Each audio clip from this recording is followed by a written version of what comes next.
Gaijin? Gaijin? Gaijin? Where the hell's Gaijin? Where'd he go? Huh.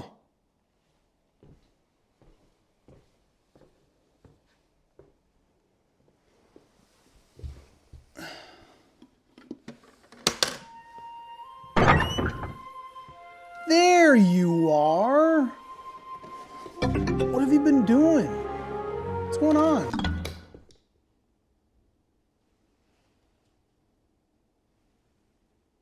You ate a cuckoo? What's wrong with you? Jesus Christ.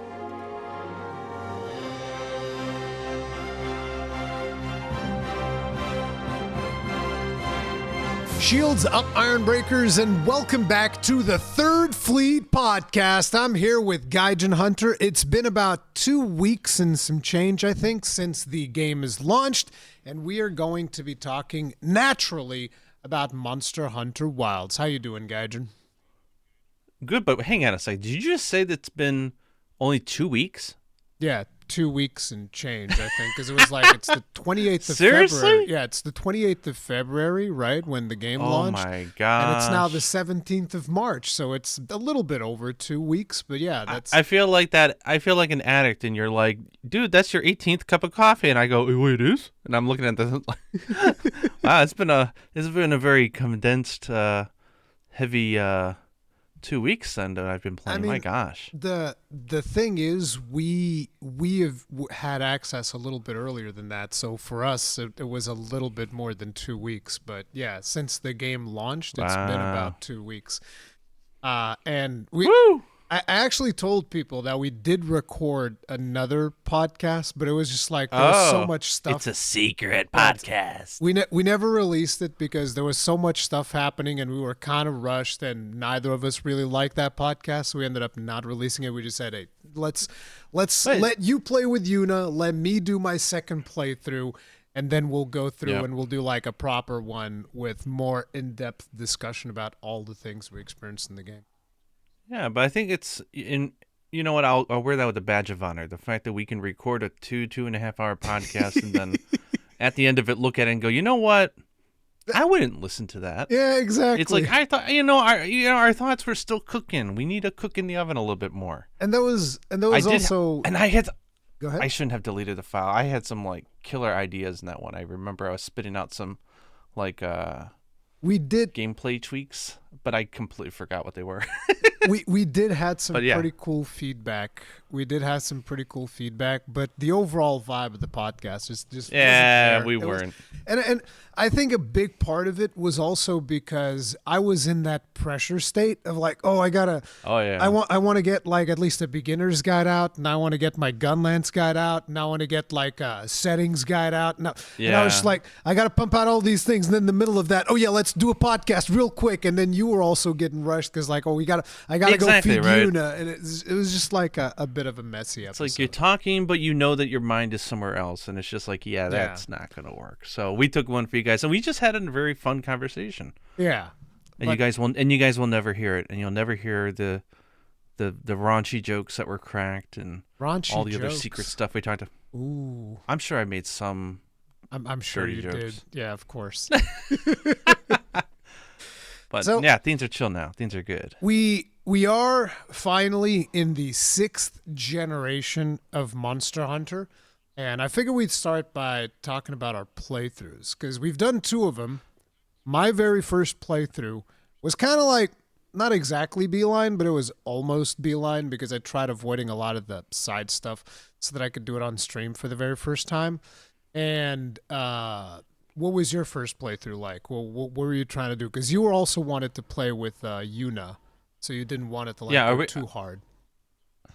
How are we doing spoilers? It's been out for a few weeks. Do we just want to say whatever, or are we going to relegate that to back end? Yeah, so like for anybody that is concerned about spoilers, we are not going to be holding Come back and listen. Yeah, come back and listen just come back and listen at a time. It's all good. It's been 2 weeks. I've given you guys plenty of spoiler-free content. Like this podcast, we're not holding back. Anything goes. So at any point in time, you can just get spoiled. This is your last warning. So yeah, now go for it.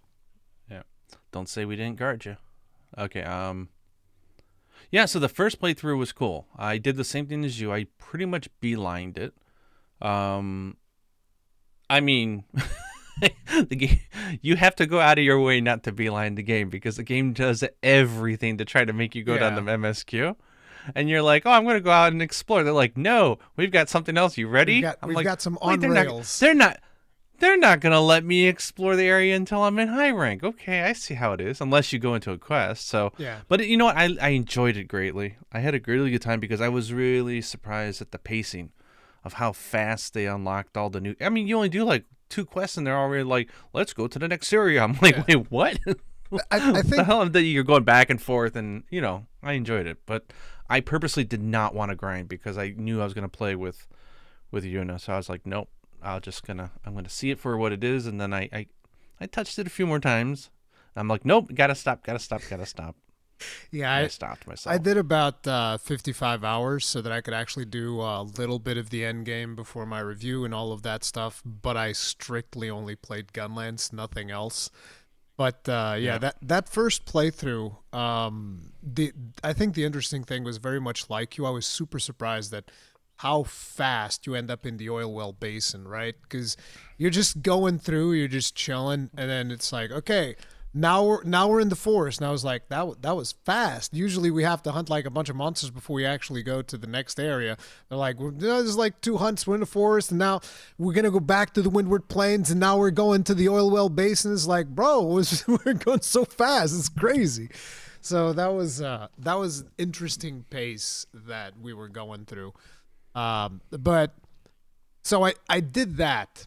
And then after doing that, doing the review, doing the beginner guides and all of that stuff, I was like, okay, now it's time to jump into the second playthrough. This one's going to be the stream playthrough. And that's when I went like, okay, so the game felt easy, which it's one of the big things that everybody's talking about right now. The game felt easy when I was playing through it. And so what I was thinking was this Palico is really powerful. I had been talking with Cowboy about this, and both of us were like, "Yeah, the Palico is insane. Palico is just like going completely ballistic." And I didn't even upgrade him all the way in the first one because you need to go out of your way with some side quests and stuff like that.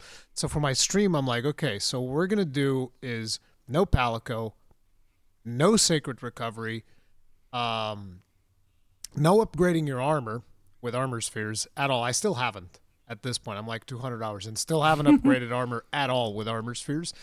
And the other thing was no restock in the middle of the hunt. So from the moment you get begin quest on your screen, that's it. No more restocking. And there was another thing. Yeah, I'm only allowed to do the optionals once, and I'm not allowed to rest. So as in, I have to deal with whatever, I have to farm with whatever is on the map.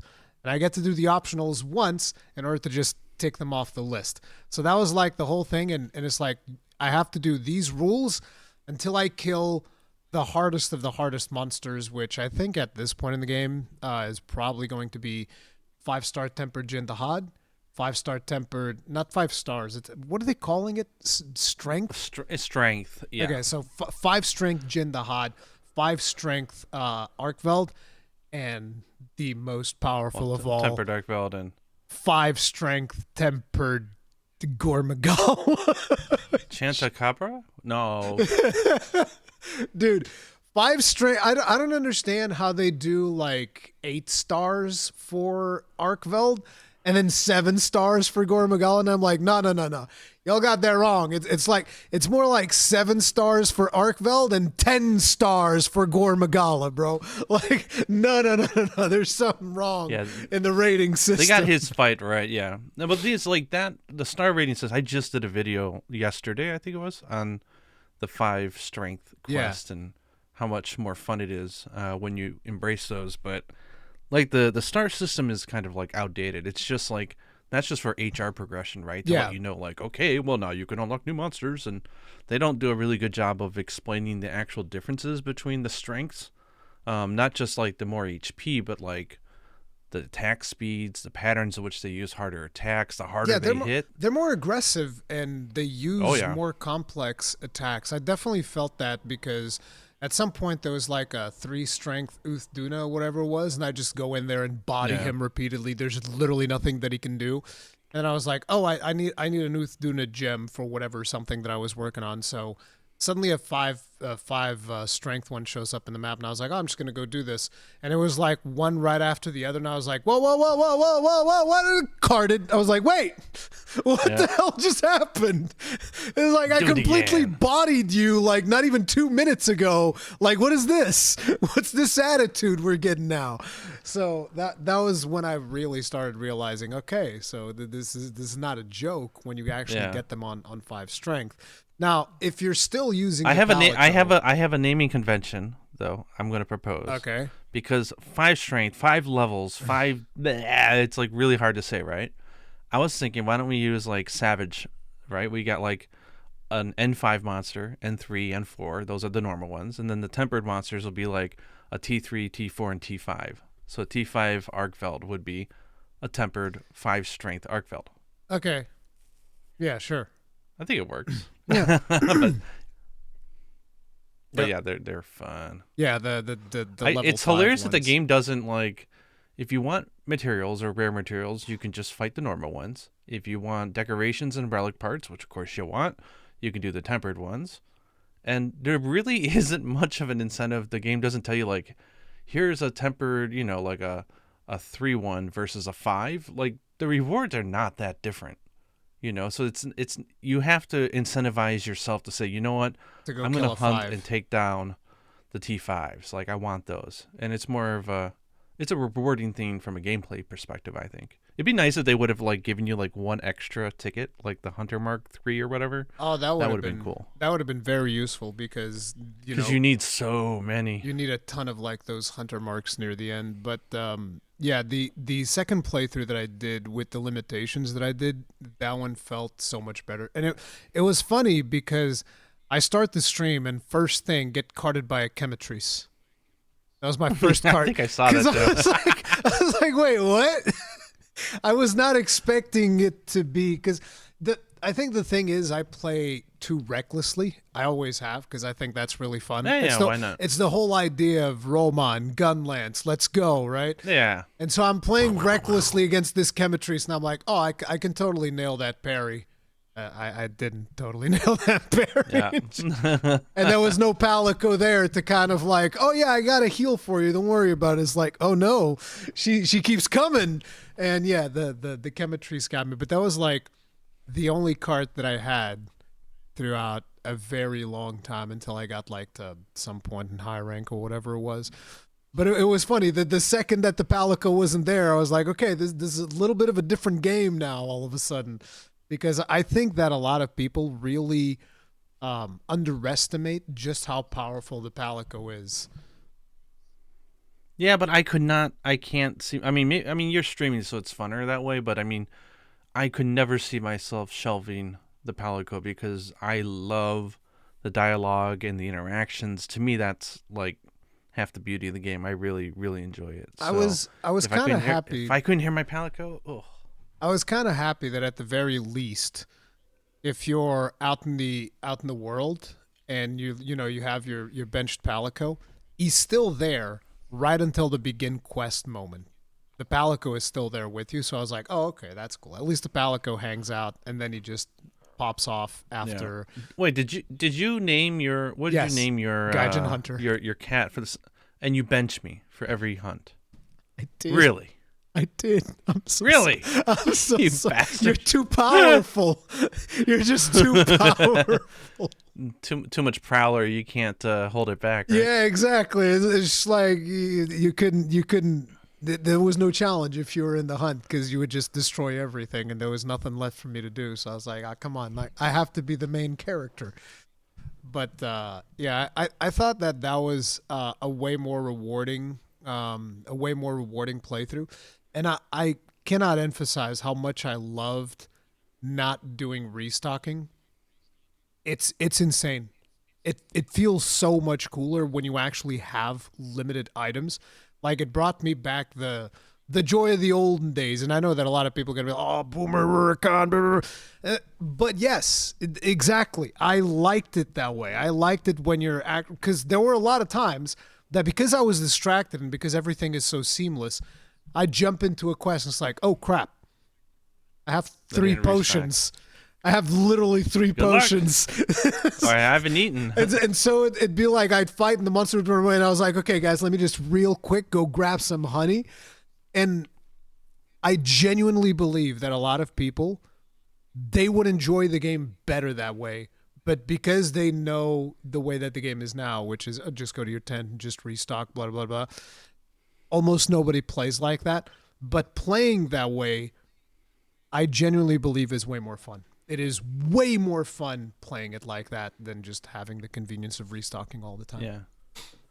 And you're also exposing now that your item pouch is not that well put together, right? Because you don't bring honey and all those like spare parts in your. I do bring honey, but I think I spent it or something.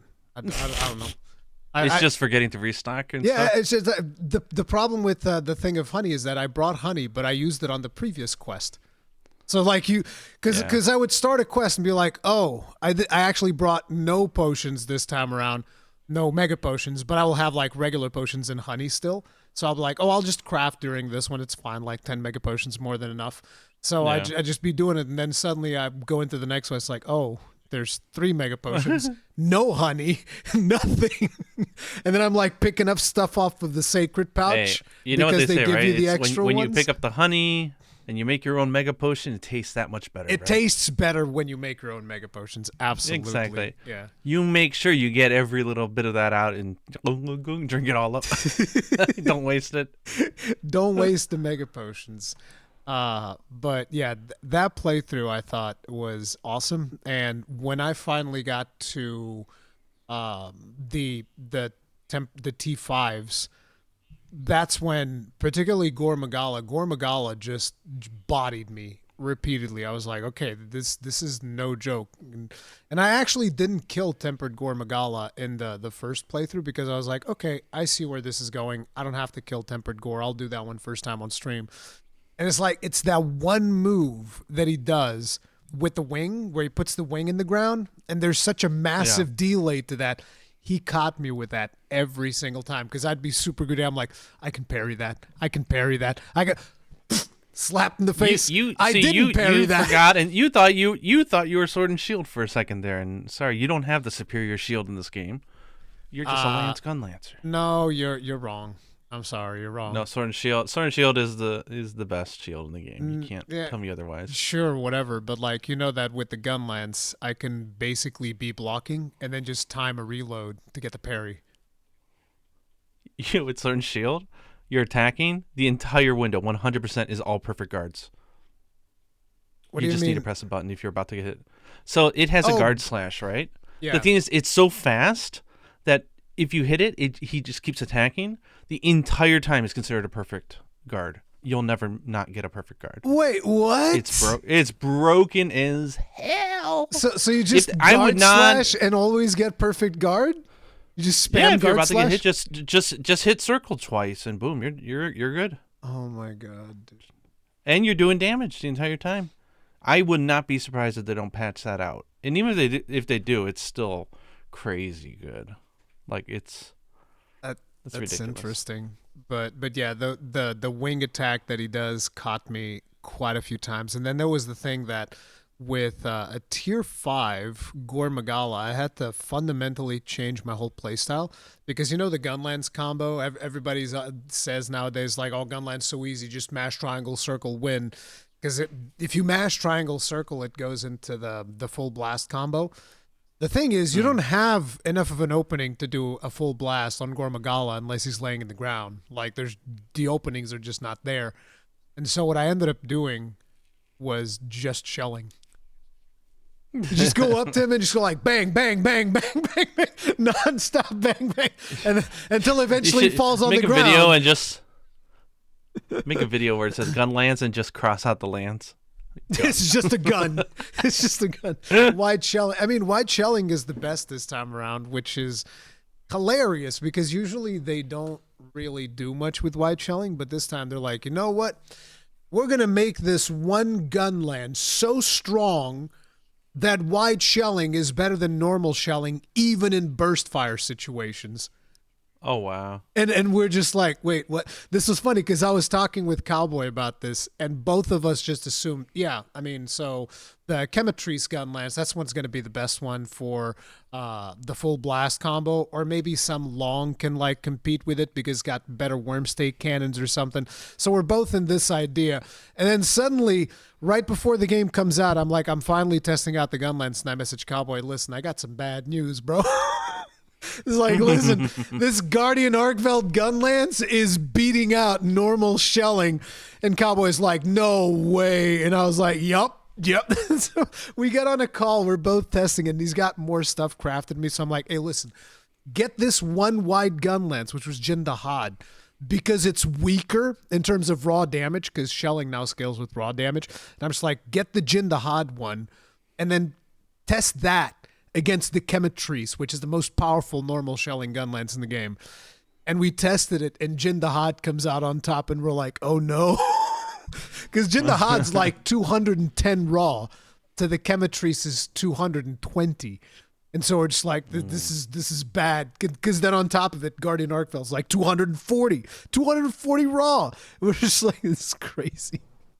But yeah, Guardian Arkveld is like, if you're playing Gunlance, that's the only Gunlance that you need, because wide shelling has the best charge shells, the best burst fire, the best wyvern fire. The only thing that it doesn't excel at is worm stake cannon, but that doesn't even matter because the difference in that is so minimal. It's whatever. But yeah. Oh, man. That sounds like your second playthrough was more enjoyable than your first. Oh, absolutely. It was an absolute blast. And it was funny seeing people's reactions. You know, every time that I would like cart or something, they'd be like, I thought this game was too easy. IGN said the game was too easy. And I was like, well, if you turn off the Palico and you put a bunch of limitations, it's not that easy anymore. But I think it's also one of those situations where it shouldn't have to be like that, you know? I shouldn't have to limit myself to that level to get that vibe. The vibe is still there if you want it, but you have to like go out of your way to get that experience, which a lot of people didn't. So. Yeah. Same problem as FF14 these days. They're so afraid of somebody failing at something during the critical path that they just make it so that it's very easy. And then there is difficulty there, but they're playing it too careful. But you know what? It's working in terms of sales numbers and all that. So as long as they add in the difficulty later or make it more accessible for me to access those, I'm all good. But the problem is I think some of their problems they can tweak and fix them, but they're a little bit more deeply rooted than. I hope they realize some of the issues, like the constant stun locking of monsters. Yeah, like if monsters the wound system, like paralysis is totally busted. Like monsters are not gaining resistant thresholds nearly as fast as they need to. So before like you take in a status weapon, you'd be lucky if you get like, you know, maybe 2 paralysis, you know, during a hunt. Yeah. 3 if it was a really long hunt or you had multiple monsters. But now you can hit, like with Sword and Shield, you get 4 or 5. And the monster's dead before you get your 5th usually, but you can get 4 very quickly and easily. See, and you consider like you've also in between that you've got the mounting. You've got the topples from the weak spots. You've got the KO. Like, the monster can't move, the poor thing. See, so they really need to do something about that. The thing is that with Gunlance, I don't get that. Even with paralysis, because shelling doesn't do status. Yeah, apparently Great Sword and Sword and Shield are kind of busted in how fast they proc it. But I wouldn't doubt that most weapons. I have friends of mine that play the longsword. Like, we had the Monstron lockdown with longsword as well. Like, whenever we were playing together, he would just go in there with his paralysis longsword, just like proc. Yeah, Lala Barina just kills everything. Yeah, it's funny that they made the shelling on the Lala Barina Gunlance slightly weak because it doesn't even proc paralysis that often to begin with, and then he nerfed the damage. I was like, what is this? Why would you do this? Such a weird thing. But yeah, the Gunlance doesn't get as much paralysis as other weapons, but like I said, I don't care. This Gunlance just feels so good that I don't even care. It's been very interesting to see how all that stuff played out. Yeah. My second playthrough, I did it with Yuna, so I had the benefit of being able to skip cutscenes because I had already seen them. So I was able to pre-prep myself. But to be honest, it was once, I mean, navigating the UI was a hassle. But once we figured out, okay, if you just make a squad for the two of you, that is a lobby that's always there. Yeah. Regardless of anybody's online, it's a permanent lobby for the two of you. And so you can just jump in there and boom, you can link up really fast and hunt. So it was actually pretty easy, like going through the cutscenes, and then I guess it was like how you did it in World, maybe, where like then like one of you has to leave their quest and join the others. Um, like How did you guys do it? Because I tested it with Cowboy just for the very beginning. Sorry, my throat's murdering me. I tested it with Cowboy at the very beginning of the game with Chemitrese, and the way that it worked was both of us were in a link party, and so we go in there and we just go through all of the cutscenes, and then once the begin quest thing shows up, both of our characters sent an invite to the other character, and you just choose, okay, I'll join you, or who's you going to join join me. who? It doesn't matter whoever does it because Yeah. both of you get progress. So that's the way that we did it, and I'm assuming that's the way that it works for the rest of the game. I'm assuming you can't do campaign if you're in an environment link. I don't know if you tested that. Yeah, well, yeah, you can't do any assignments. In fact, I don't even think you can do quests. You can't do I traditional th- quests while in an environment So link. I didn't we test this. we ended up we linked up once environment and we said, okay, this is just too weird, and we're not doing this again. And we immediately removed it because we couldn't access quest. It was like literally only if you're outside wandering around and hunting. And in theory, that sounds fun, but then when you consider that, for the most part, when you're progressing through the game, it doesn't let you go out to do free hunting. Every single time they're like, no, we can't go outside. We got this pressing matter, and they won't let you do it. The only time you ever get to get freedom is on a quest. That the environment link is like, what am I gonna do that post game? Like maybe, I don't know. Like One of the I don't know. I'd much rather just go questing. So we never did. We end up not using environment link at all. I've been checking out some of the reviews that were posted. One of them was from Maximilian Dude. I'm assuming you know who he is, right? He covers a lot of Capcom games. And so his thing was he was saying that they should just do the way that they've done in the past, which is just have the village just have like a separate campaign mode like village, and there you go through the village and you're single player, and then you have the hub separately, and then you can do whatever you want. And to be honest, I think that I don't know. I'm conflicted. I'm conflicted because I almost feel like Rise, strangely enough, did it best. Yeah, I just don't know if the story structure for the way that they want to tell the story just works all that well in multiplayer. So the way that they did it in Rise just worked because you just launch the quest like you launch any other quest, and people can just join. Boom, done. Yeah, it's tough. Yeah, it's whatever they're doing now. It's not horrible, but it's not optimal by any means. Yeah, but because we were able to still play the game fine and everything. But it was kind of just thinking like, like, couldn't they just have you both go on a quest and then, like, for the cinematic sequences, you only see yourself? But and then, the like, thing when it is, opens up, you're both there? it doesn't even have to be that because they solved this problem in Lost Planet 2. You could do this in Lost Planet 2, where you just team up with somebody and just go through the whole story. It doesn't even matter which one any person is. You can just keep going because they didn't care. And I kind of feel like that would have been better. And by the way, the people do show up in the cutscenes in that game. It'd just be like, if there's no other players, they'd just be like 3 other hunters there. Okay. There's three other dudes, and then it's like if there are actual other players there with you, then they'll load in their customized character and be like, there's this other person here with you. But your character is still like the protagonist, and every person sees their character as the protagonist. It's just, I don't know. I feel like this particular problem has been solved before, and while it was really cool to have the story be like that, it is one of those things that you'd want to do like once. And even then, Yeah. I've But I mean, go ahead. no, go ahead. Sorry. I was saying that a lot of people actually still complained about it, and I was like, I don't know, I don't agree. Like a lot of people were saying, I felt like I was on rails the whole time, and it's like, I mean, there's a couple of sacred walk around sections, but it's So I have a different opinion if you would have asked me after my first playthrough and after my second or third. I mean, 'Cause yeah, of we course. did 2.5 playthroughs.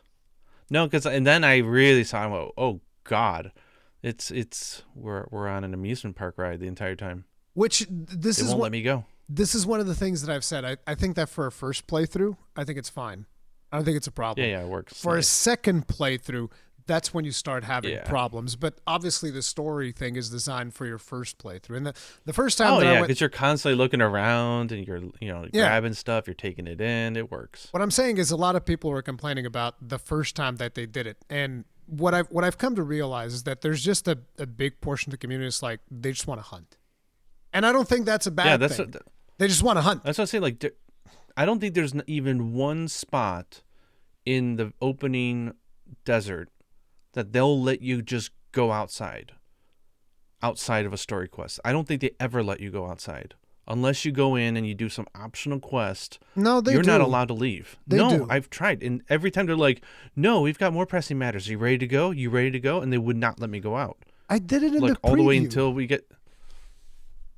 I went in and I hunted like an optional chemitrice during the preview. Yeah, that's what I'm saying. No, but it's like it wasn't Well, an these- optional. It wasn't an optional quest. It was like I went outside and I hunted a chemitrice. Well, in 3 playthroughs, I never figured out how. The thing it is- stopped me every single time I wanted to just go out. They'd say no. This was after a little bit of Scarlet Forest.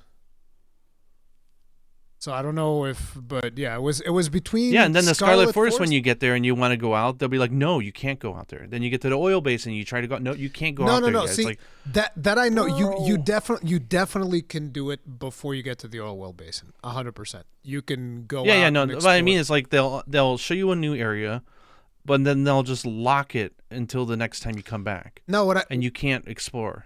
what I mean is you can. It's just how should I explain it? The point of the quest where it lets you is not super obvious, and it's like there's a couple of breaks between quests where you can go outside and you can explore the Scarlet Forest before you go into the oil well basin, and you can go explore the Windward Plains. I don't know. Before you I mean, watch- you try it once or twice and they tell you no, you just give up. Yeah, You're just but it's "Fine, like there whatever." are moments in the story where they let you do this. I just don't think that they're too obvious. So I'm assuming what happened was you got locked in once and they're just like, okay, I just have to do the whole thing, and you just kept going. But no, there are I was gonna say natural breaks. Yeah. They're not supernatural because I'd say if like it's yeah, not- all 3 playthroughs I tried many times to just go out, and I must have picked it bad every time because every time they told me no, and I'm just like, you know what, fine, I'll just continue the damn story. let me go outside. Though. I Interesting. imagine a lot of other people would just want to go out. yeah, and they're there's just okay. Then I don't know. I guess I was lucky the times that I selected. Okay, it's time. I want to go outside. I want to do stuff, and they let me. I think there was one time where they didn't let me. That I was like on rails during a Scarlet Forest section or whatever. But that happened like once in my second playthrough. Because other than that, I was like, oh, I want to go outside and hunt this thing, and it'd be fine. But yeah, yeah. your But I mean, mileage. all in will all, like vary. low rank only constitutes what, like 12 hours on average, I would say. I think it so took it's me like- like 15 because I was doing a bunch of optional stuff along the way. I think. Yeah, but I mean, once you're through that and everything's unlocked, you're open to go around places. So it's like it's not that big of a deal. It could be improved, but like I just think whatever. I mean, that it's a long tutorial. So. one of the things that they should consider for future titles, because there's a situation right now in the community wherein I understand Capcom is doing this campaign thing the way that they're doing it because they want to bring in a larger audience. It makes sense. You know, the game's hit mainstream with Monster Hunter World. They want to bring in as many people as possible to the game.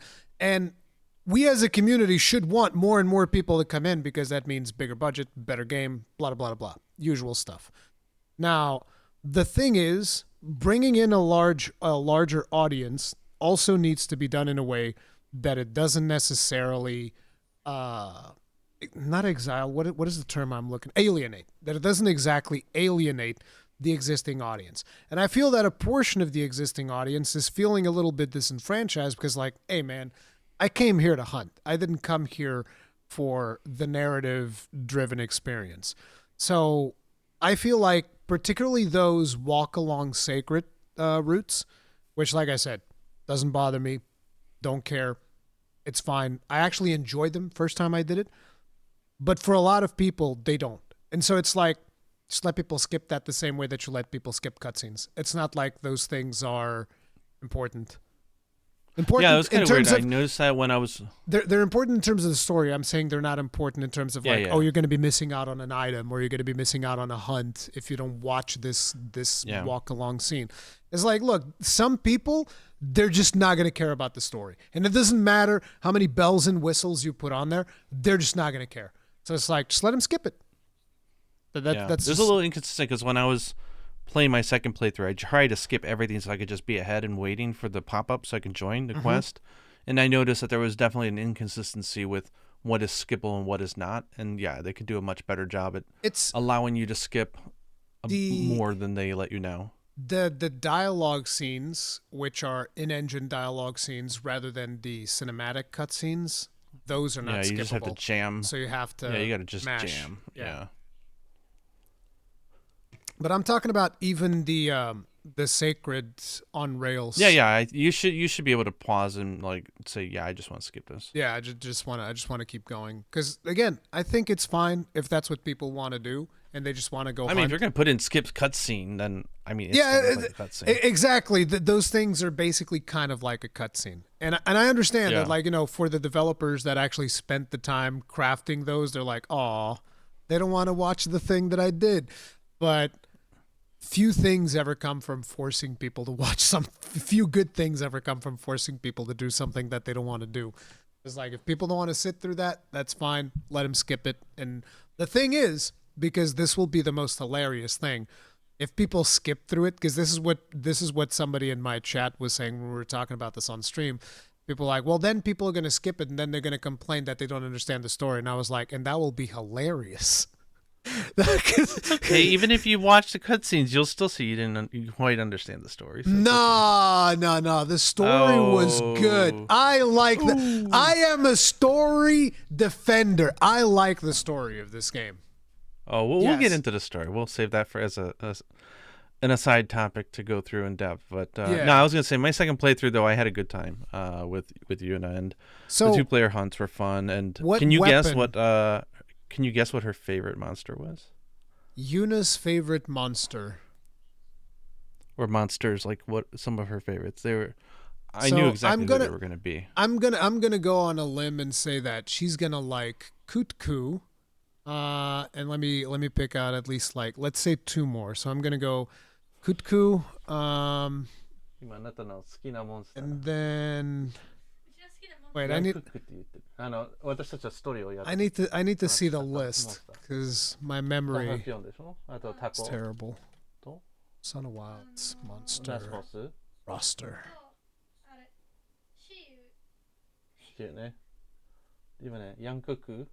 Okay, so let me see here. She's gonna like Lalabarina and New Udra. Those are like my three things. So Kutku, Lalabarina, New Udra. Those would be the ones that I would try to guess. How badly did I do? Well, I think her favorite outside of maybe last boss was Jindahad. Wow, I would have not seen that one coming. Okay. Love New Udra is probably the monster I got we the New faced the most. Udra. Yep. And then old Belly Flop. Gravia? No. Belly. Duna? Oh, she likes Uthuna. Okay. Chonky boy. We were very disappointed. Going through it a second, third time, you realize they never actually let you kill that monster throughout the entire story. They just skip it. They're like, oh, because the first time it's for story reasons, right? Mm-hmm. But they never let you go back to hunt it. And then in high rank, you never hunt it. What do you really. mean? You can hunt them in low Or rank. maybe you do it. Well, you can, but it's not part of the critical it's not path part of that it's you not part of the get to. story. No, And that's no. just, come on. It should be. Yeah. They steal our kill. But, yeah. And also, what's the pronunciation on the Shiwu? I can't remember the English pronunciation of it. Sheiwu. The Sheiwu. other octopus. Yeah, Sheiwu. Sheiwu? Sheiwu. Is it Sheiwu? That's how they pronounce it. Sheiwu. Sheiwu. It's like Sheiwu. the first. Nihongo wa? Yeah, it's Shiu in Japanese. Yeah, so I was surprised. Sheiwu. I was surprised when they say that because I thought it was going to be Zuwu. I thought the X was going to read like a Z. Yeah, no, it's Sheiwu. And so whenever they say Sheiwu, I was okay, like, wow, I've been mispronouncing it. That's weird, Sheiwu, but okay. I'm probably not doing it exactly right, but this is the way that the NPC said it during the story. Interesting. That's what my brain picked up on. It was Sheiwu, kind of like, yeah. Sheiwu. Yeah, but we had a good time. Yeah, And of course, Gal Magala, they nailed the game plan on Gore. I mean, it is kind of comical how fast you can snap its tail off. You literally just mount it once, and on that first down, you can pop the sucker off every time. One shot. Which monster? Sorry, I got distracted because I was looking at Gore the list. Magala. You can chop his tail in one hit? In one mount. All you do is just do a jump attack, you mount, go to the back. Once he's down, just swing a few times. Up, tail's gone. What weapon is this? It pops off like a sword cucumber. and shield? Sword and shield? Yeah. Yeah, or dual blades or... listen, it just pops off. chopping... But the horns do not. And I was very, very surprised by that because his horns used to be not that hard to smash when he goes into enrage mode, but now they could take quite a beating, which I liked a lot because it means that he's in his fun mode for much longer than he was in other games. The Gunlance chopping tails with it is very, very challenging. Shelling contributes nothing, and so a lot of the times I'll just be next to the monster going like poke, poke, poke on the tail, like when he's dropping down. I'm like, come on, do something, get off, give me that tail. But yeah, so I want you to try to guess which one of the monsters I had probably some of the most fun with. Like one of the monsters that I really, really liked in this game. I'm not sure if it's my favorite because I think Zoshia might be it, but I need to fight him more because I really like Zoshia. But hey, yeah. we started a new game and we saw how fast we could speed run a new save file all the way to it just so that we can do a 1 hour recording of not just the snoring I was missing, but then I also wanted to record the music, the first track and the second track. Yeah. I knew that some other channel did it as well, but I wanted it, and we did a lot of testing with binoculars and looking at stuff and just enjoying watching its patterns and everything. I think we spent a good hour, and we just left my save file there. We actually were able to, can you guess how many hours with jamming through cutscenes and shit? Her with a high rank weapon and me with a Chetacabra sword and shield. How fast were we able to blow from start of game to end of low rank? I think I'm remembering you telling me this, so I might be cheating, but I think it was around less than 5 hours or something. Yeah, it was about 4 hours and 45 minutes. I remember something about this. So this was cheat, guys, because Gaijin actually already told me this in Discord. I can't believe I remembered it because my memory is so goddamn bad that actually remembering something is very surprising. Let me think. Gunlance, and I'm gonna guess. The monster that we actually did not enjoy that much, I think, is one that you enjoyed. So I'm going to guess Ray Dao. I mean, I do like Ray Dao a lot, but no, that's not the one. Doshaguma, I could see you liking. I like him as well. Still not it. You got one more try.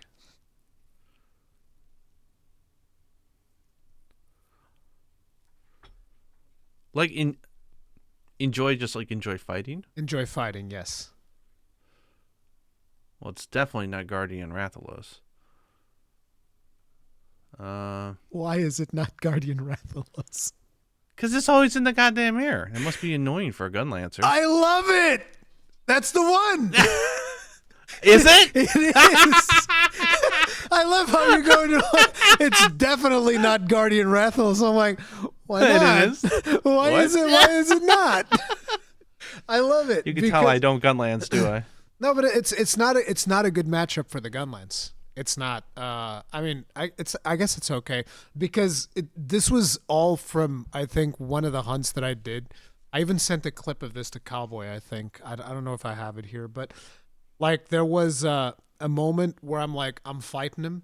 And he's just like, because the thing is, he gets off the camera super fast, which makes it very challenging because he's just like jumping around. And then he comes down and he dead angles you a lot of the time. So I'm like, I have my shield up, but he'll dead angle. He'll land just, a couple of degrees away from the point at which the shield would have blocked, and he'll slam me and whatnot.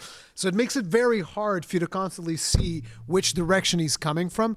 And in one of the times that I was fighting him, still in low rank, it was really cool because I was getting in the zone with him. And so he's swooping in, and I'm like, I can time my perfect guards when he's coming. So I can and the thing about the perfect guard is you can perfect guard into a fast wyvern fire. So one of the times he swoops in, and I'm just like, perfect guard, wyvern fire. And wyvern fire, if you do it after the perfect guard, it actually aims your character towards the monster. So I'm like, I'm already aiming, and with the focus mode, I do some slight adjustments. Bam! Blast him out of the air, and I was like, oh, that is so good. That's like peak. No fly I loved zone. it. Yeah. Just inject you with dopamine, right? I just got so into it. And then there's also the fact that I love the way that they changed the Rathalos designs for his. So you just get the traditional Rathalos Gunlance, which is one of my favorite designs in the game. I think it's called the Red Rook, right? The Red Rook, I think. No, I don't know. Yeah, but it's the typical red gun lance, just like spiky points, whatever. And then in here, it's darker red with the white stripes of the Guardian. And I was just like, oh my God. And it has strong shelling too. So I'm like, oh, let's go. So a lot of the times I'll use that gun lance, even though it's not the best, because at least it's got slightly strong shelling, which is like, that's enough. That's all I need. I'm good. Because that's all I wanted from the other gun lenses, right? It doesn't need to be the best. It just needs to at least give me max shelling. It's all I want. And they give me so many max shelling gun lances this time that I'm just like, all right, I'm happy. It's all good. I don't care. They might not be the best, but at least they got max shelling, which is all I really care about. But yeah, he's got a really cool gun lance, and I really like his fight. And I know that people are going to be like, really? Rathalos? Really? It's like, yes. Okay, well, okay. Yes, Rathalos. Let's take the apexes off the table and just say, of the mid-tier monsters, which one do you think I enjoyed fighting the most? We take the apexes off the table. Mid-tier monsters. You're playing. Yeah, because the apexes are so great. I mean, you're playing really well, sword and shield. I don't know. My instinct is giving me one that. I don't know why, but my instinct is just saying that this is the one. I don't even know why. Is it a Jarikon?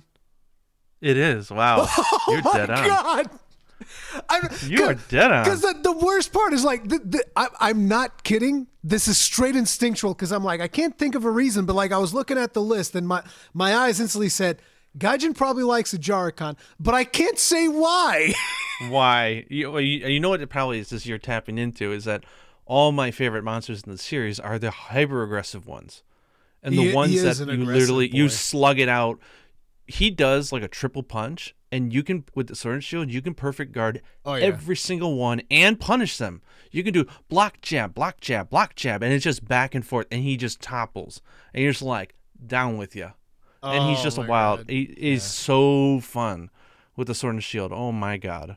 I don't know why. I just really enjoy fighting that thing. He's actually the ones that kept mixing me up. Like he would mess me up all the time in the beginning. That's the one where I don't want to go that's the one where I'd put away my Palico just so I can slug it out with him one-on-one. I don't want anybody else there. I enjoy that. There's a rhythm to it, you know? Like you were saying with the Rathalos. There's a dance. The thing about a Jarikon that would throw me off all the time is, the one where he slams down with his shoulder and then he drags it up and there's a blast.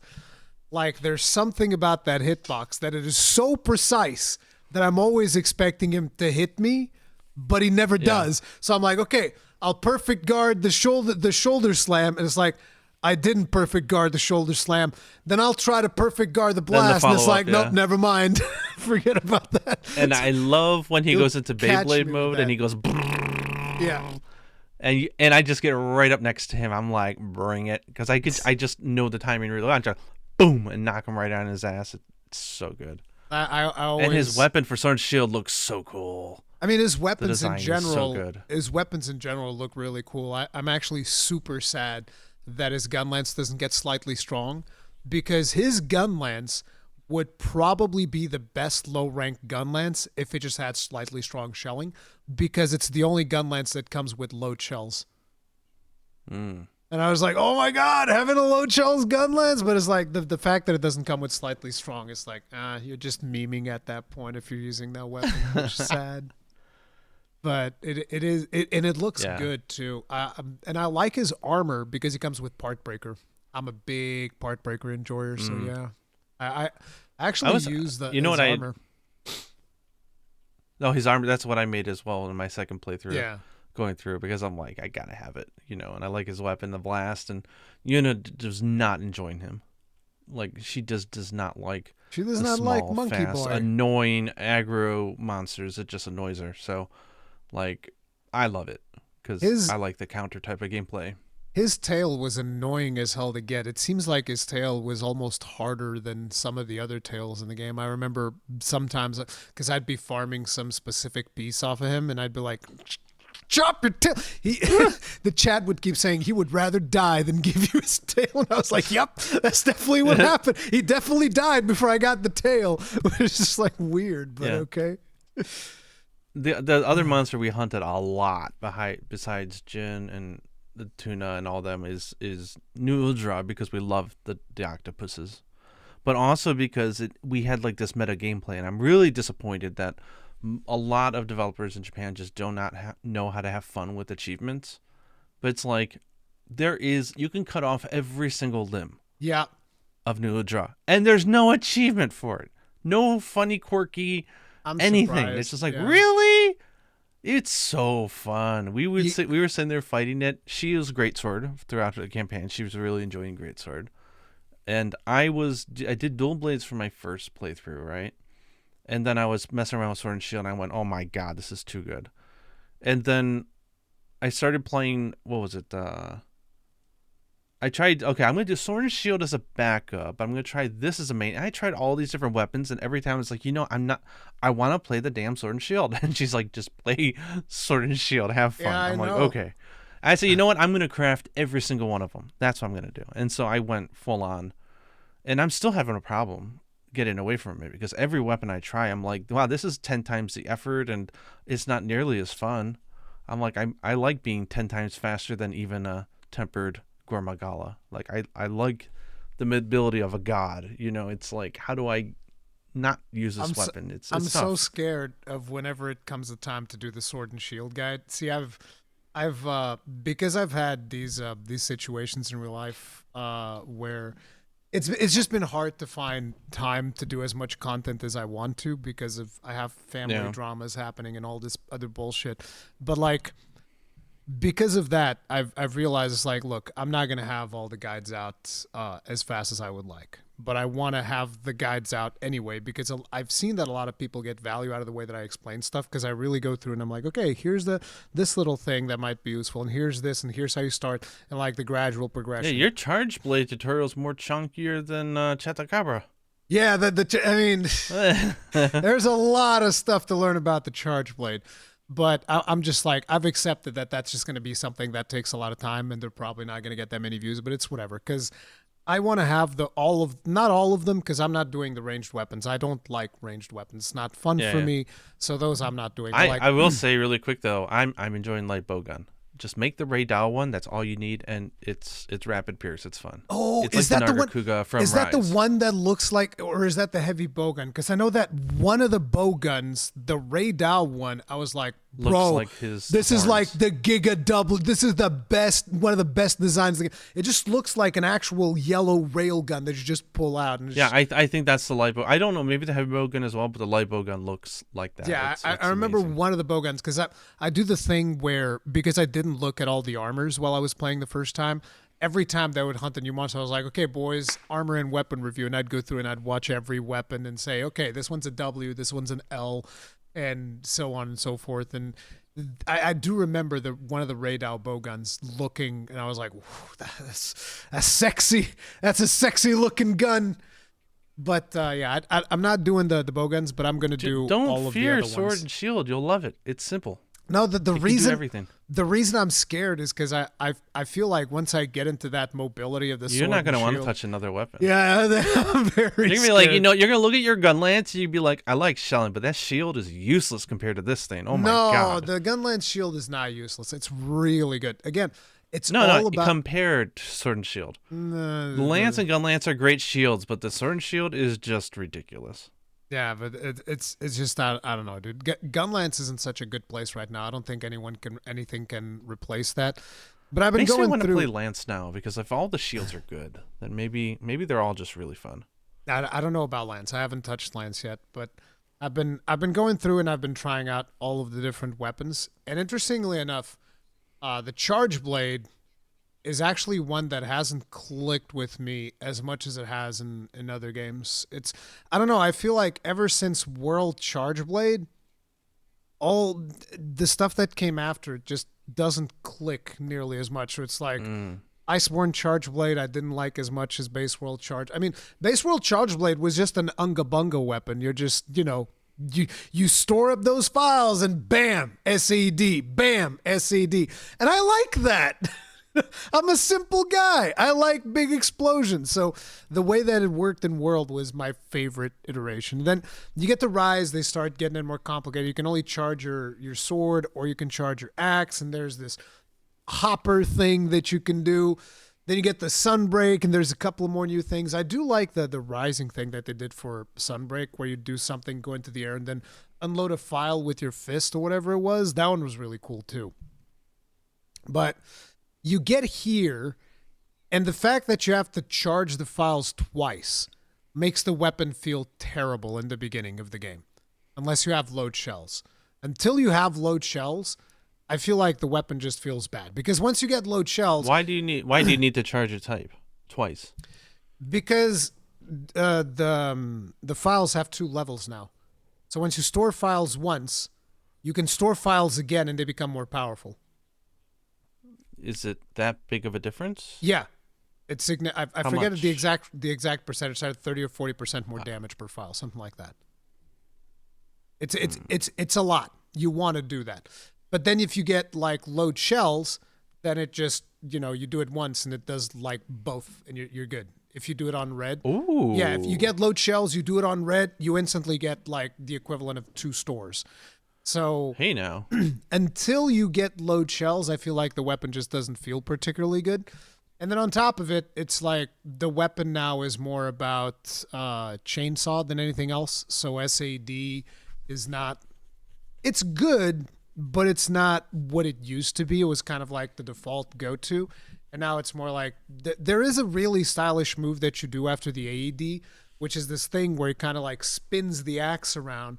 And then in the position that he finishes, there's like a trail of files that pops up and goes like, and I was like, that's really cool, but that's still just like one move. And, you can kind of flow from that into SAD, but it's just, Yeah. it requires massive openings. So what most people are doing is just like chainsaw mode.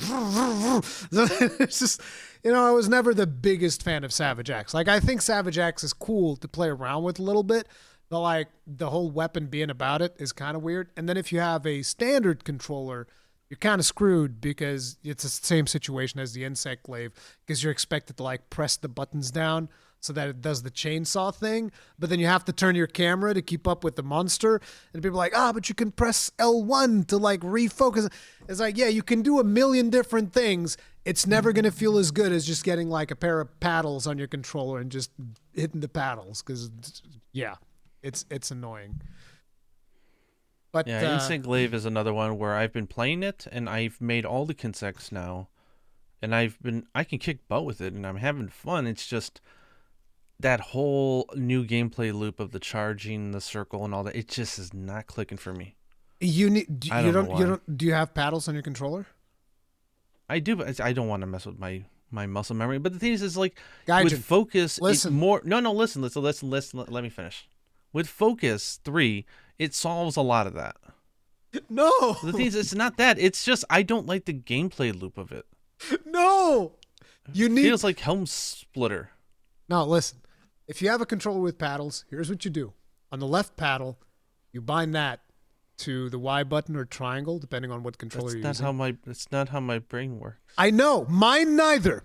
Okay, so trust me. Okay, just try it.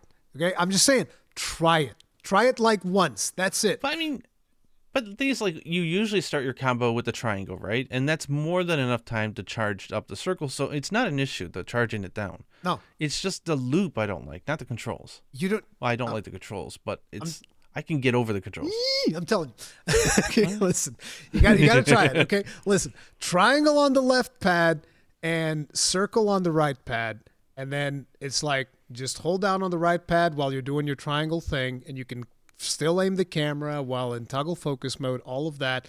And then you just release the paddle when the time comes. Trust me, it'll change your mind about the insect glaive. I promise. I don't move the camera when I'm using Insect Glaive. I can fight with blind spots with that weapon. No. The thing that annoys me though that I can't get behind is I don't like having to be in focus mode all the time. I don't know why they decided to give focus mode normal combo gets the dual attacks with you and the Kinsect, and if you're not in focus mode, you don't get that. It's such a big difference that it's like, why am I even doing this? Because I don't want to change my control settings so that I can just toggle it on and off because I don't like that setting. And I don't want to just hold down L2 the entire time I'm fighting. I'm going to break my controller if I do that. You know, it's like, I just don't, I wish the Kinsect did not do double attacks only in focus mode. I think that's just...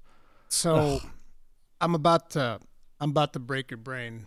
Every weapon gets massive advantages in focus mode. Every single one. Yes. Yes.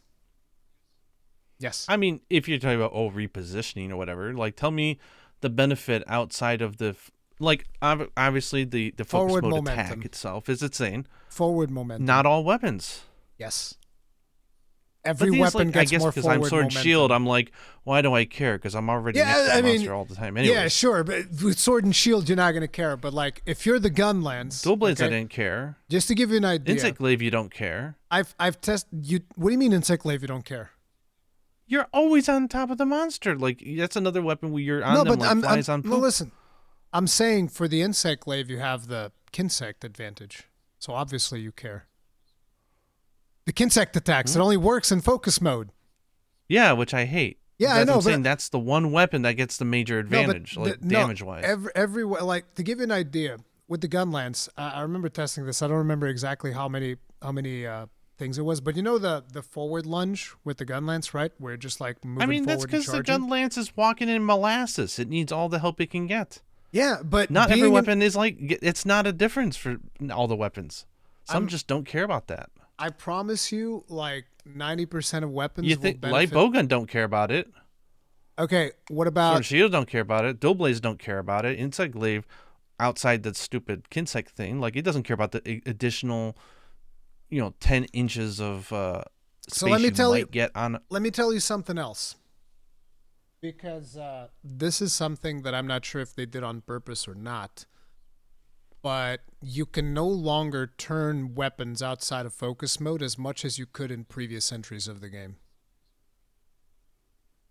They purposefully nerfed out of focus.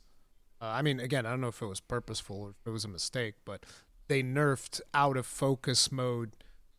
Repositioning? Not repositioning, just adjusting. So, like, say for instance, Yeah, I know. Like with the Dual Blades, the you Gunlance, can't go back and forward. You can only go at a diagonal. But if you're in focus, then you can straight shot no, it. but like with 180. with the Gunlance, the amount of rotation that I could do to kind of like, okay, I'm in this combo now. Let me just very quickly rotate and attack in this other direction. In World, it was night and day versus what you can do in this one. Maybe the problem is I only play fast weapons right now, so like that just doesn't do anything like for me. with heavy weapons being in focus mode all the time is absolutely a game changer. Like even I've been the one that I'm working on making a guide right now for is the switch axe, and switch axe just to me personally feels way better playing in focus mode than outside of focus mode. You're just way more precise. And it was the same thing when I was playing the hunting horn. Also feels way better to play in focus mode than without. So Really? yes, absolutely. And by the way, 'Cause I have been playing around with that. That's another one where you just need to make one weapon and you're good. Just make the Rathian hunting horn and that's the immortal one. That's the zombie horn. yeah, It's got that's the everything you healing want. one. I actually did the Ajarikon one for damage. It's so good. I gotta see what that looks like. Oh, it's not the best looking one, but it looks good enough, and it deals a ton of damage. Gives you attack up L, all of that good stuff. Comes with blast. Feels good. Feels really good to play. Hunting horn is a ton of fun in this game. Absolutely phenomenal. Yeah, I'm having a problem. I'm literally addicted. Like I'm touching all these other weapons, and every 2 hunts, I'm like, that's cool, but I'm gonna sword go and back to my shield. sword and shield. Yeah. It's so bad. It's You have no idea. it connects with me on a spiritual level. Okay, to that point. The amount of self-control that it takes for me to just not go back to the gun lance To the every gun 5 lance. minutes, it's insane. I have to actually force myself to play these other weapons. Like the It's last tough. stream, Yeah. last stream that I did, I was playing Switch Axe, and we start the stream, and I'm just like getting slapped around like a maniac, just like every monster is like beating me up, and then like 30 minutes to an hour into it, I'm like, ooh, like look at this. You start getting those offsets and the follow-ups, and that's when I learned that you actually can't just chain offset a monster. I mean, you can, but they don't get sent reeling every time, because that would just be broken overpowered. So you get the parries, you get just a little bit of damage, and then you get to keep going, but it still feels so good every time you're popping it off. Boom, offset, boom, offset. It's just like nonstop with that thing. That the offset on that weapon feels really good. And it's interestingly enough, I found it hard to get used to it, but after a while what you start doing is you just start throwing out offsets just in case. You're like, oh, I'm just gonna throw out an offset. Maybe I'll land, maybe I won't. I don't know. And then you just start landing offsets like nobody's business. It feels so good. But yeah, Switch Axe is cracked. It is insane. I've been having a blast with that too.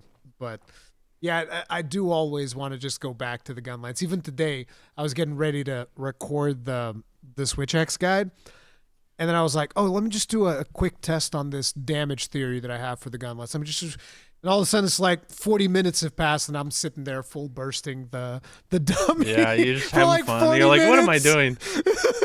Just like 40 minutes full bursting the dummy, trying to like, if I put this thing instead of that thing, this seems to make a little bit of a change. It's just like, Man, yesterday I wasted all my playtime getting hit by Rathian fireballs to the face. I went back to Generation, even though I didn't use it in the video, I went to Generations Ultimate. I went back to World. I had to reinstall, and I had that stupid boot error again with Rise, with the DX12 or whatever.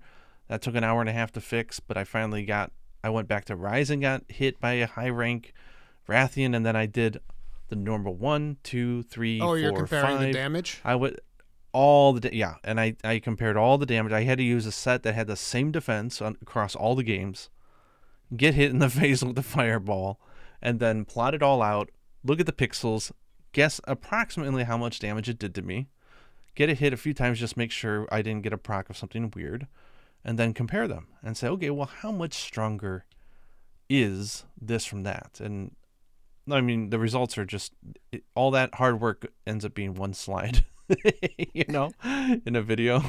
Fantastic. But it's like yeah, we spent almost 5 hours getting me back to Zoshia so I can hear it snore. And then we had to double check. We got it snoring without a fully broken face, and we're like, what if it sounds different with a fully broken face? So we got to go back again and do it. So this and is your all that is for 6 seconds in that damn video. So this is for your difficulty video, which I haven't had a chance to watch Yeah. yet. So Yeah, so it's what was your conclusion? so the conclusion. I wonder if I have the slide so I can say it accurately. 1 second. Yeah, I've When did I throw it away? been having a busy I weekend. have a bad habit of just throwing stuff out after I make it. It's like be It's gone. it's you and me both. I don't like stuff cluttering up my my stuff, so I'm like, yep.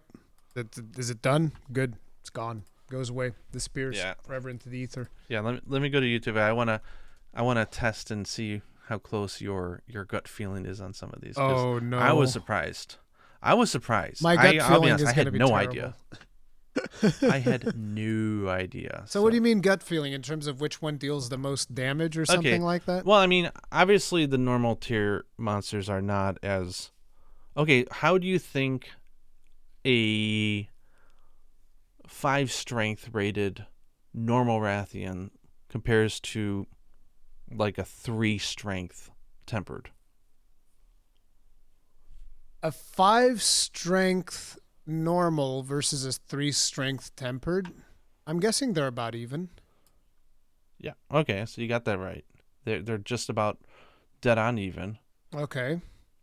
Okay, so if a normal 3 Rathian's fireball does about 49.5 damage, so about a 30-year bar, how much do you think a fireball from a T5 tempered would do?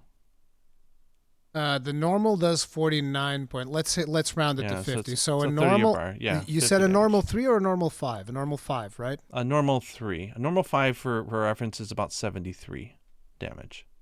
How much It's does quite a a jump. tempered It's about 5 45% do? jump. Okay, we have how much health? 150, right? Yeah. We have 150 health. A normal 3 deals 50. I'd say a normal 5, a tempered 5 will do like a tempered 5, 110. Wow, you nailed it right on the dot. 100. I swear. Man, you are on spot today. You need to go buy a lottery ticket after this or something, man. Like, listen. People need to understand when I talk about difficulty, I have a very good idea in my head of what I expect Yes, from you each do. of these goddamn monsters.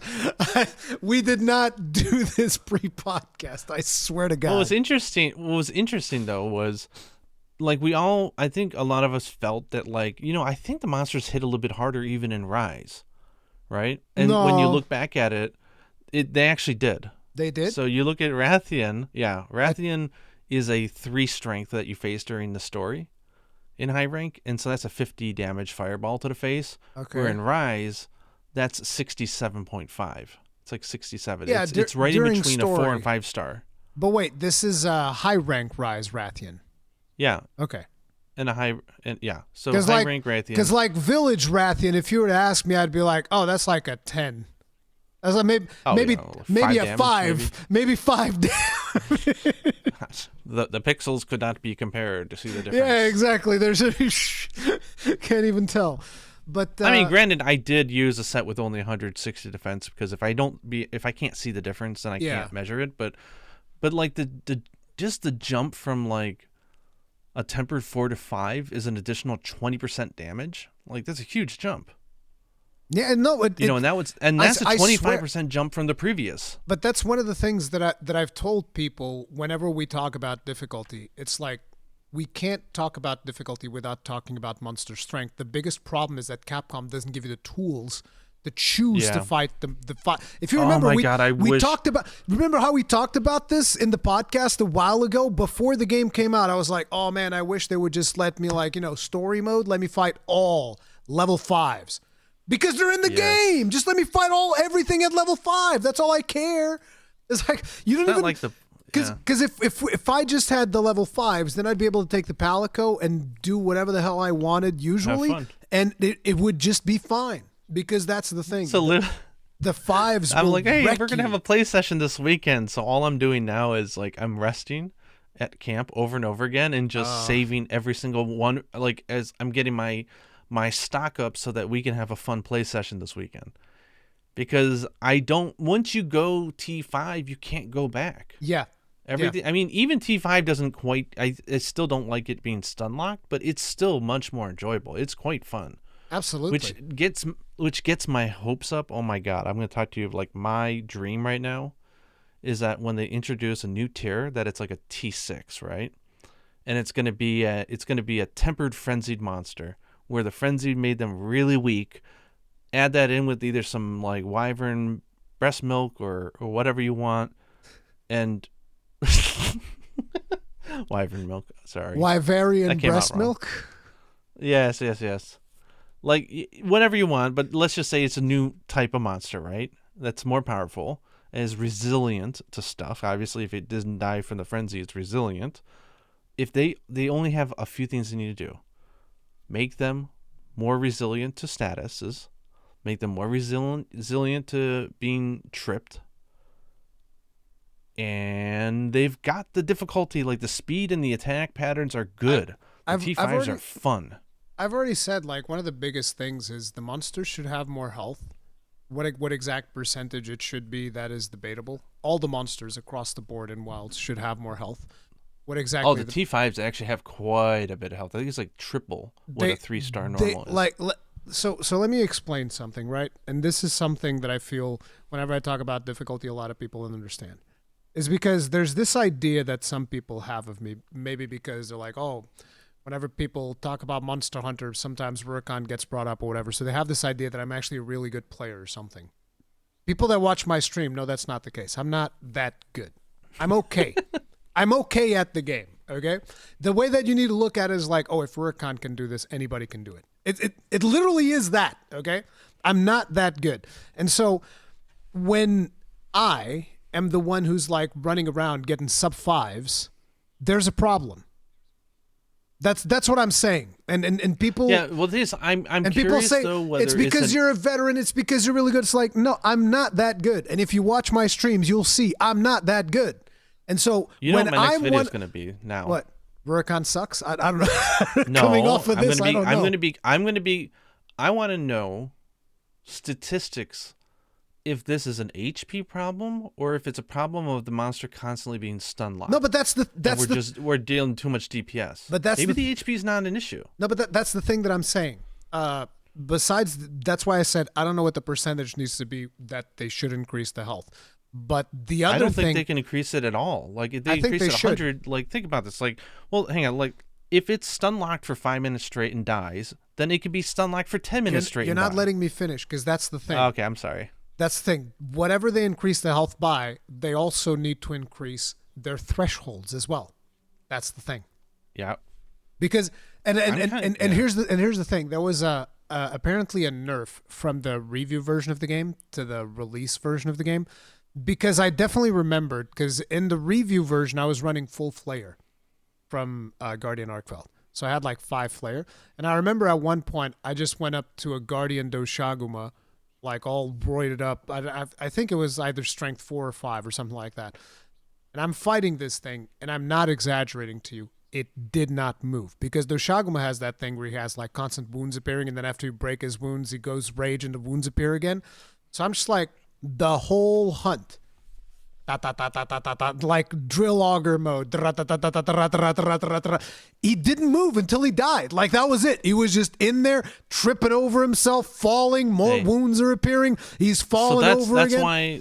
But they nerfed. So Gravios was copying him. So Gravios was just copying him because he had a flinch issue as well, where he just would not stop flinching, and his thresholds were never increased. See, and so he just gets stun locked and die in 30 seconds to a heavy bowgun. It was funny to me because during the IGN previews, I remember I'd be watching Gravios, and I'd be like, they popped that chest way too fast. That's not, no. Listen, I fought Gravios, like back in Free Them Unite, okay? That's not how this works. And everybody was like, you're misremembering it. It's always been super easy. You're wrong. And I was like, no. So when I got to the game in the review version, I'm talking to Cowboy, and I'm like, bro, I double bursted his chest with a garbage gun lance on one full blast combo. One! Like, what do you mean? One full blast combo, like, double opens up his chest. I'm like, no, it was not like this. It wasn't even remotely close. You people are insane. It was never like this.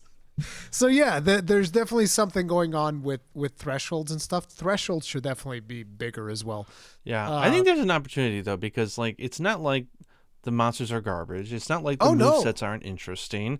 They're quite good, and it's just I think if they can just tweak, it's a numbers thing. Those thresholds, yeah, if they just tweak the thresholds numbers, and HP. I think we could be golden, and let us just select these 6 threat whatever. Just let us fight them free, please, God. Here's what we need. We need like a setting in the minimap, obviously you don't want it to just, okay, I press this and all the monsters are strength 5. You want to have some diversity so that every now and then you can beat up the smaller ones too.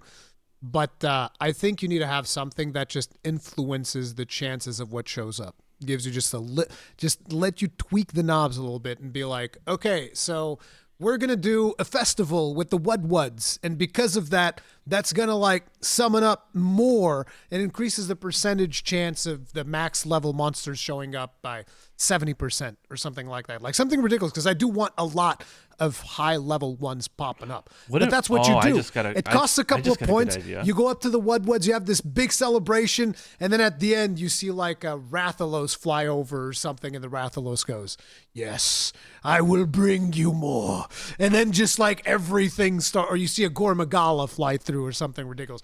And then it's just like your maps are chock full. Or maybe there's a different one for each of the maps. So like you go to the Wudwuds, you have one there, and now the Scarlet Forest like buffed up, and then you have one where you go to the Oil Well Basin and Maki doesn't feed you because she never does. Because she's a demon child? No, they fixed that actually. All the NPCs that want to feed, all the NPCs that are like, come see me. And then you go and they're like, sorry, you're 2 minutes late. I'm walking back home. Bye-bye. No, but it's not even that. Maki actually had a bug. They had to fix it. So Maki would straight up not feed you. And I was like, this demon child keeps summoning me for food and then doesn't feed me. What kind of cruel joke is this?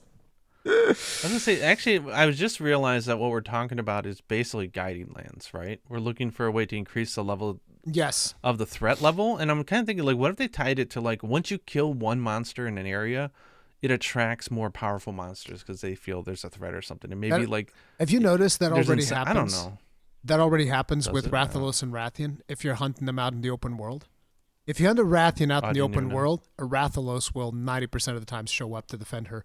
And it's interesting because you can't even generate a quest off of that Rathalos because he was generated specifically to come fight this with this. Yeah, I gotta go do it later. Yeah, that happened to me so many times because I'd be like, oh, I'm gonna go kill this Rathian, and because like I told you in my playthrough, I'm not allowed to do optional quests, so I'm not so I have to find these Rathians out in the open world, and I'd start the fight, and then every time a Rathalos would show up, and I was like, this what the hell? And then I'd kill the Rath, and I was like, I'm going to get revenge. I'm going to kill this Rathalos. And as I'm fighting it, Alma goes like, no, you can't, we can't make a quest for this Rathalos. And I was like, what do you mean? Wow, it's a scripted event thing? Yeah, and what not only happens that, if you start beating up on a Rathalos? Sometimes a Rathian will show up as well, but I haven't tried killing that Rathian afterwards. I only tried doing that with Rathalos. I just assumed, now you're getting me thinking, like, what other hidden mechanics are in the game to mess around with? And this is something that I think I even talked about. I don't That's remember cool. I like that. I don't remember if I talked about this in my stream or if I talked about this with Cowboy. It was one of the two because it was with Cowboy. I talked about this in Cowboy in one of the podcasts that we did because there was one point where I killed a Rathian and I killed her pretty fast. And then I moved on and then I wanted to go back up to the nest to do something. And when I get to the nest, there's a Rathalos there just like over her corpse, like just sniffing around. And I was like, that was weird. Like what? Because that Rathalos wasn't in the map before. It was only after I killed the Rathian, the Rathalos showed up, and I was like, "Huh." It almost seems like it was related somehow. And then Cowboy's like, "No, you get like a retro text box pop up, and the Rathalos saying, "You did me a solid there, mate. I'm free. No, listen. Here, take this." In my last stream, there was like some dysfunctional Wrath family stuff going on because I'm just trying to kill this one Rathian, and then the Rathalos comes in, and another Rathian comes in, and it's just like a 3-monster slugfest. And I'm just like running around as they keep hitting each other, trying to hit me. I got a clip that I haven't posted yet. Now, thanks for reminding me. But I was in the oil basin. There was 3 Rathians and 2 Rathalos all in the same area. It was 5 of them going nuts. Yeah. Yep, that happens. Like, what is going on here? What are you guys, like young cuckoos? Like, what the hell? They're social monsters. It was yeah, fun. Stuff gets crazy with those. But yeah, that was walked in on a party. That was definitely a ton of fun. But there's. But what I'm trying to say, I guess I people call me a tryhard for being too positive, but I think the pieces are there. They just need to tweak them right. And yeah, there's they an need opportunity to tweak the numbers. Absolutely. To make everybody happy. I think they can keep the story how it is. I think it's a good enough difficulty that a lot of people get through it.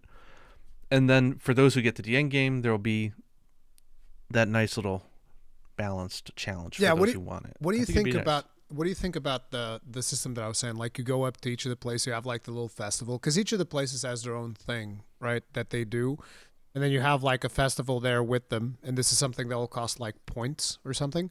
And you go up there and it's like, okay, so 500 guild points. We all have a big celebration, like a little cutscene plays out, and now in this zone, so like in Windward Plains, it'd be something that happens at Kunafa. So you do something with the Kunafa people, which would be weird though. Kunafa people being like, "Yeah, let's attract harder monsters." Yeah, I don't want like, any. no. I don't want any friction. I don't want any friction. Yeah, but I want to just be able to spend points and just say refresh my list with more powerful monsters. Just make it a game mechanic. It doesn't have to have a story explanation to it. Yeah, but it's like just let me instead of resting over and over again. This wouldn't be friction. You just go up to the village and have a little festival thing, and there is a cutscene associated, and then you skip the cutscene and you get the thing. Boom, done. The same way that you go to get food now. Just give me an evil SOS flare that I fly up in the air and it attracts more powerful monsters. And yeah, like a purple one or something that goes and it shoots in the air and then it fades and then we get a new list of monsters in there. They're all more powerful. I don't think the guild would sanction you. Let me just attract more challenging monsters. Sure they would. Regardless of how much they can mess up the environment. Hey, it's the guild. They allow anything these days. Yeah, the guild is pretty shady with that stuff. But okay, yeah, we should go ahead. Take a quick intermission and then we should talk about story. I think equal dragon weapon is in.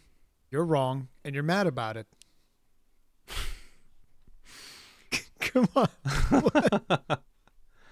it's true. It's true.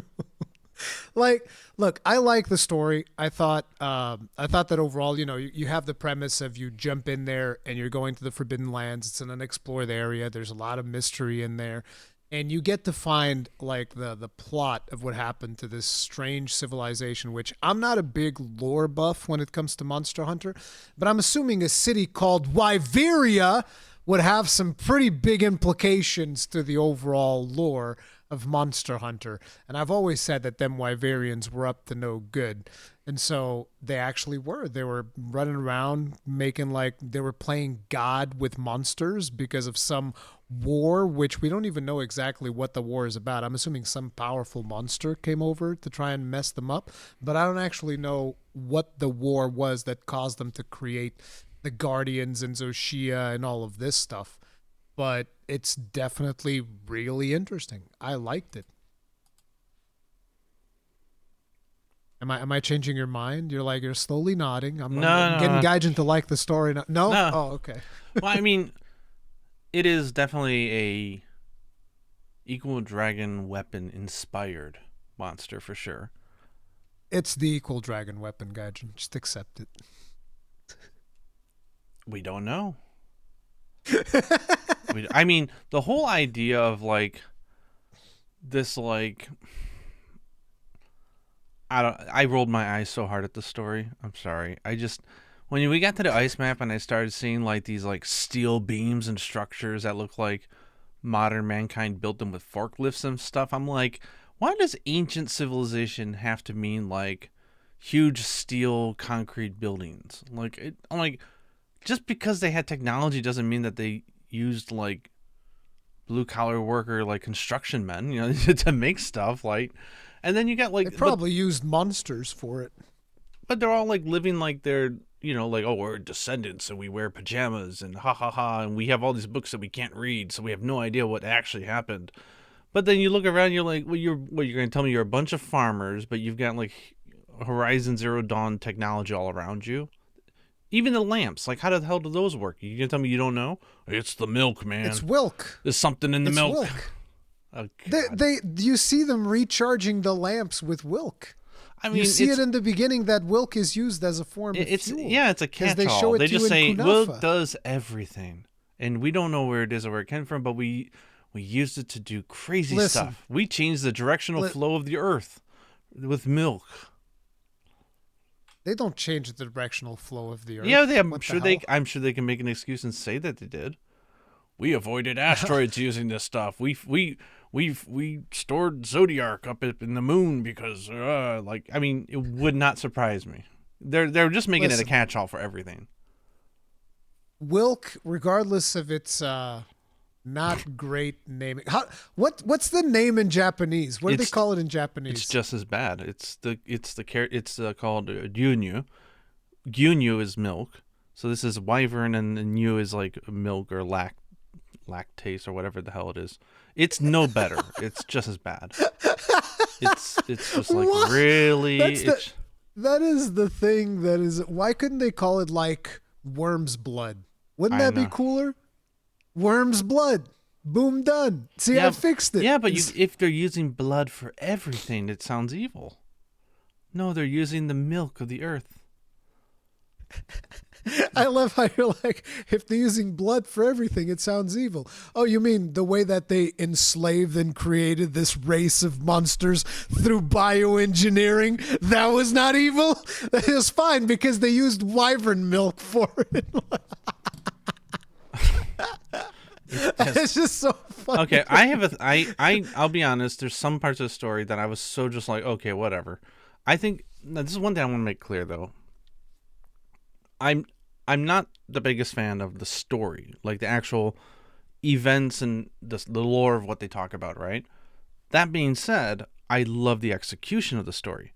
I think functionally the story was great. I think the premise is fine. It sets up everything really nice. So it's not like, oh, I hated the story. Like you didn't enjoy the story mode at all. I'm like, no, you can enjoy the execution of something, but not like the actual content of it. Like I didn't like them not exploring. They pretty much blue-balled everybody. Or we're going to tell you that they're the ace hunters, but we're not going to use this as an opportunity to do any sort of exploration of that or meaningful dialogue or anything. It was very Hollywoodish and just like, okay, on to the next scene. Netflix, gotta go. Boo boo. And then they get to the end and they spill a whole bunch of, yes, we have this milk. It does everything. And then you're just like, okay. And this ties into the Hollywood movie. How? And then it ends abruptly. See, but that's the thing though. You're coming at it like, oh, I wanted more out of the Ace Lancers thing and all of this thing. And then there's a significant percentage of the community that's like, I actually wanted no story. So if Capcom went even deeper with the story, would that have actually been a good thing or even a bad side thing? I probably would have liked be nice. Optional side stories. Why don't we get to hear more about optional quests? Like Gemma's journey, like her past. Or we don't hear anything. There's just like one or two little like fan service lines, and that's it. It's like, what is this like? Like Avengers Endgame. Like we only have time for 2 lines. Let's make them count, and that's it. It's like they never go back and revisit. So hopefully they'll expand upon it, but. I mean, listen, but that is so far disconnected. You're telling the guy that had to hear Gemma explain that, like, oh, yeah, Werner? Yeah, he's the guy who came up with the idea for Wyvern Fire. And I was like, oh, yes, more about Wyvern Fire. Werner goes, yeah, I forgot about it. Yeah, I mean, how does that feel knowing that, Wyvern Fire's adventure is an asshat? He's an ass. I was like, what do you mean? What do you mean you forgot about it? It's Wyvern Fire technology. Come on. He's just a punk ass. I know what they were trying to do, but I didn't like him. I don't trust him. I don't like him. I'm sorry. No, he's a genius. He's a misunderstood genius. It's you. Misunderstood by you. Oh yeah, it's you from the bird unit. The bird. From the that bird was a good line. Yes, I'll give you that. But okay. The bird. So like getting back to the crux of it, like the whole idea that there's this. Maybe you can fill me in because I have some blank holes, and I was thought about going back to see it again, but I think the story is I'm so not interested that I haven't done it. But like, so you've got like this like Mayan like big ass city, right? And we can see the ruins, and it looks really cool. And this was apparently. Instead of just being a large town, it was a civilization. They make it sound grandiose. And so apparently, like way long time ago, there was these people who could do modern construction and fine metal, manufacturing. And apparently they tapped into this energy source. And it's like, wow, this is like endless. This is awesome. They built some tower around it. No, they they built the energy source because the Wilk is not infinite energy, but they were able to make something. I'm assuming with Wilk that was the Dragon Torch, whatever it's called. Yeah, and yeah, that yeah. was able to provide them with limitless energy. Yeah, so they which make was something. also propagated throughout the entire of the land through the world spine, which was those DNA strand looking things that are spread everywhere. And that is what created the cycles of whatever of plenty and Yeah. whatnot. Do you so think could they kind got of the like blueprints? manipulate the weather? What would you do if they said the ancients only mentioned something about getting blueprints from someone called Artemis for how to do a link it back to the movie somehow? Okay, see, if they do that, The UN is involved. that's how they get me to like take back every good thing I've said about the story. But that's like, okay, good job, you ruined it now. It might happen. job. It might. Anyway, Dude, but if they do a movie callback, nah, I'm out. I'm just like, yep, okay. Gaijin Where's was that right. skip button again? Okay, listen, moving forward, I'll expect to have a skip everything, okay? Just give me some that's like, okay, here are the monsters you need to hunt. Go at it and just let me go hunt the monsters. If they dare, like, listen, I told you I watched it not that long ago. I forced myself to go through it. That was a terrible mistake. I wish I had never watched that fucking movie. That thing is some garbage. Do you okay? not wait? That is But a I'm gonna be terrible movie. like try not to deny it, but think for a second. Do you not see actual parallels coming in here? Ancient civilization, big energy source. Ancient civilization's always been there. No, but again, there's an energy source that they were able to tap into. It has some teleporter crazy ability. It's got the same whitish bluish effect. What teleporter And at the- in crazy the- ability? They have the ability to. They have like that blue white lightning thing that caused like a transport portal between the real world and the Monster Hunter universe. That's in the movie, not in the game. There's no teleportation in the game. I know. I'm explaining the movie. Don't scare me. No, so I'm saying this. We've got this ancient civilization stuff. No one today truly understands it anymore. It's got this weird like electrical type of like white blue energy thing with mystical powers. For some reason, we've got monsters standing guard. There was monsters hate people for some reason, and then at the very end, who pops up but Gore Magala? Now we go to Monster Hunter Wilds. We've got an ancient civilization. We've got some building structure that looks almost modern, but it's ancient. It's got this white blue energy at the source of it. It's got crazy power that can affect the environment and the air around it. And at the center of it, we've got an evil Gore Magala, and we don't know the connection yet. You can't tell me you don't see any parallels. I don't want to see parallels. I want to erase that movie from my bank of memories. But these, forever. like, I so- don't want to. But what's weird is like, and I think there's potential for some actually interesting storytelling, not with the movie, but like with the whole idea that obviously it seems that whatever went on, Zulshia is somehow going to be connected to Gore Magala. Like something's going to happen. Like the frenzy is going to mix with whatever Guardian bioengineering they got from good old Biohazard. And I mean, the frenzy already mixed with Arkveld. That's why Arkveld's like so out of control was the frenzy. so I can't wait for Zulshia to come back. I like Zulshia. I can care less about the story around like the Wyvern War 1,000 years ago, and it's so cliche. I want to know what the war was. What was it against? Because the idea that I got is that is almost that the city of Wyveria is like the birthplace of everything. Do you like, not why find it is weird that though that you've got this whole area, right, that has this incredible energy source that affects biosystems and environments, weather, and you've got the remnants of the actual civilization that could be studied there. And the guild's just like, oh, we didn't know anybody lived there. That whole area was just an abandoned place that you're not supposed to go into because it's dangerous somehow. Yes! Are you idiots? Yes. Like, no, what the hell? but, That makes but listen, no sense to me. But that's the thing. The guild is shady. I've said it since the start. They're not even using this stuff. They're not even there. It's like, what, they're just going to try to hide because they're it? scared. Because they're scared. Because that's probably where they all came from. They all came from Wyveria. Everyone. So you're Wyveria is the birthplace of everyone. So you think that is where the guild first started? You think the guild was the one who did the bioengineering, and they're the ones who created the frenzy virus? Yes. Because I think the frenzy virus is man-made. I think it's all going to tie back into the frenzy is what causes all of it, and that's what brings Gormagala into the fold. You think it's the guild? I think that they have ties to the ancient civilization. And like, look, I might have, obviously I'm not the biggest Monster Hunter historian, so I know people in the comment section probably going to be correcting me and all this, but the idea that I started forming in my head is like, so everybody came from here, because it's like you call it Wyveria and it's chock full of Wyverians, right? But you have Tashin saying that they are the descendants of the ancestors that were in Wyverian, but they're human. So they're like an offshoot of the Wyverian civilization. So technically speaking, everybody could have originated from Wyveria. And they said part of them left.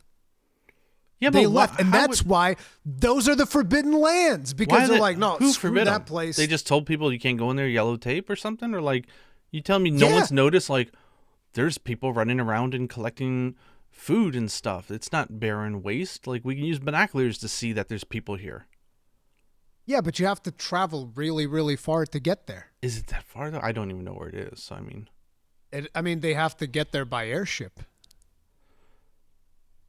An airship, which, by the way, are you telling me this is going to be even more Hollywood? An airship that came from the New World. So it's going to be super Hollywood then. We're going to have, there was a biohazard here 1,000 years ago where we, the guild, genetically engineered monsters. Something went haywire. We created a pandemic virus. We booked it and said, F this. And everyone, we just thought that everybody perished. And we just left. Capcom. And now they're coming back to clean up their mess? They're not coming back to clean up their mess. I don't think that the guild sanctioned the operation. My name's not Fabius. It's Wesker. I think that Fabius has taken quite a few liberties with his position of the guild. I would imagine the guild is not all too pleased about him messing about in. Do you think those two botanist guys that are in the tent, they talk like they're slimy little people? Like the guy, like you get like the airship, right? And he goes like, "What is the weather?" And it's like, open your damn eyes. You can see that it's sunny. Why are you making Alma say all this stuff? It's like he's there to spy on them, right? And then you got the two guys in the tent going, "Well, if you're gonna look into these lizards, look into mine." And I'm just thinking, you guys are slimy as hell. What are you actually doing here? It's like exactly. You think they're there to their guild? I think that behind the scenes, Fabius knows that he's poking where he shouldn't be. No. You know that scene in 14 at the beginning of Endwalker where Ishtola goes into the council room and she's against the whole council and whatnot? I think Fabius is Ishtola and he's going up against the guild and he's like, no, I'm doing this. And behind the scenes, there's probably a lot of politics stuff that we're not seeing, where Fabius is trying to figure this stuff out. Do you think he's only? Do you think he's only getting involved because there's ties to Gormagala and like the frenzy virus, and he wants to know the truth, and that's it? Maybe. What if we find out Nadia died from the frenzy? What if she's the last boss? She grows legs. There's a lot of potential for guild shady stuff going on. Wow, so are you prepared for like biohazard type stuff to happen? Yeah. I mean, it's like, listen. Hey, if the monsters are cool, honestly, I don't care. I mean, what have been the stories that we have gotten with Monster Hunter, right? It's usually just like tales of camaraderie and hunting monsters. This time they're finally diving into the darker aspects of the guild, which is something I've told you all the time. Like, I've been super interested, and I think the guild is shady, and there's something weird going on. And if you think about it, Capcom has had this idea that the guild is shady from the beginning. Like, who made the Equal Dragon weapon? In the original, the original Equal Dragon weapon, right? It was someone from mankind, like a cooperation of Wyverians and humans, whatever. Somebody made it in order to be able to do something. We don't know what it's all about. But I think Capcom's always had it like, in their seed of Monster Hunter, there's some shady stuff going on with this guild. Why do you That's think why they they would? introduce strange characters like the Scarlet Man. Yeah, yeah, yeah. That's why, like, in Monster Hunter World, it's like, oh yeah, we don't know anything about Elatreon. All of those records were burned. It's like, why were records of Elatreon burned? Well, we didn't want it to cause a panic. Yeah, right. Yeah, right. I'm with What's you up on with this. Elatreon? I'm totally What's with going you. on? Yeah. So, So there's here's a tons of stuff So that has stepping away- pointed to it over the years. Yeah, I totally agree with you on this, and I think we've talked about it a lot. So, like, stepping back, can you explain to me? One, do you find it a leap of thing to think that, like, 1,000 years ago or whenever it was, that bioengineering was possible, or do you think, like, whatever, man, it's a game, just go with it? And also, I like, think that why would they bioengineer the monsters that they did? I'm curious about.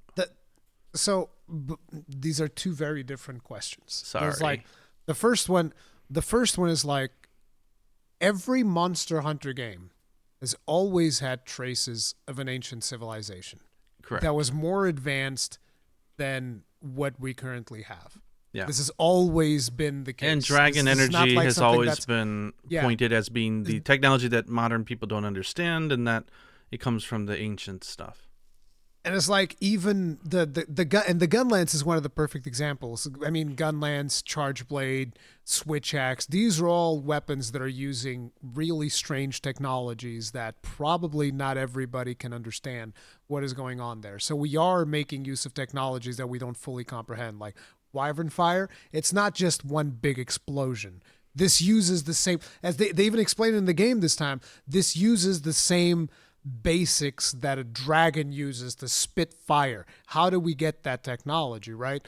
This was something that was studied probably from this same civilization that has advanced technology. So the advanced technology bit has always been there. It's just Yeah. never been as forward facing as we see now. At least from my interpretation of No, the yeah, games. yeah. People No, are free I'm to with like you on that. disagree, but yeah. The other question is why specifically those monsters? I don't think they really thought it through all that much. It's like, hey, what would be cool monsters to do? Hey, what if Guardian Fulguranganath? What if the Fulguranganath that is in Iceborne is actually an offshoot of the Guardian Fulguranganath? Because the same way that Guardian Arkveld is able to like break free and break out, and now he's just out there and it's just like a regular Arkveld. He's not Guardian Arkveld anymore. Who's to say that Guardian Fulguranganath couldn't have done the same? Yeah. Hell, who's to say that the Rathalos that we have is not an offshoot of Guardian Rathalos, and that the original Rathalos was created by mankind? I Why? no, wait. I think that's actually wrong because it comes from the first wyverns, right? There's the proto wyverns or whatever the hell. So Rathalos actually evolved. Oh yeah. You've shown me this in your books. Yeah. He comes from Shelius. I mean, The there's proto wyverns. Yeah. Well, they have actual like So evolutionary. those have steps. actual evolutionary steps. So Fulguranganath might work.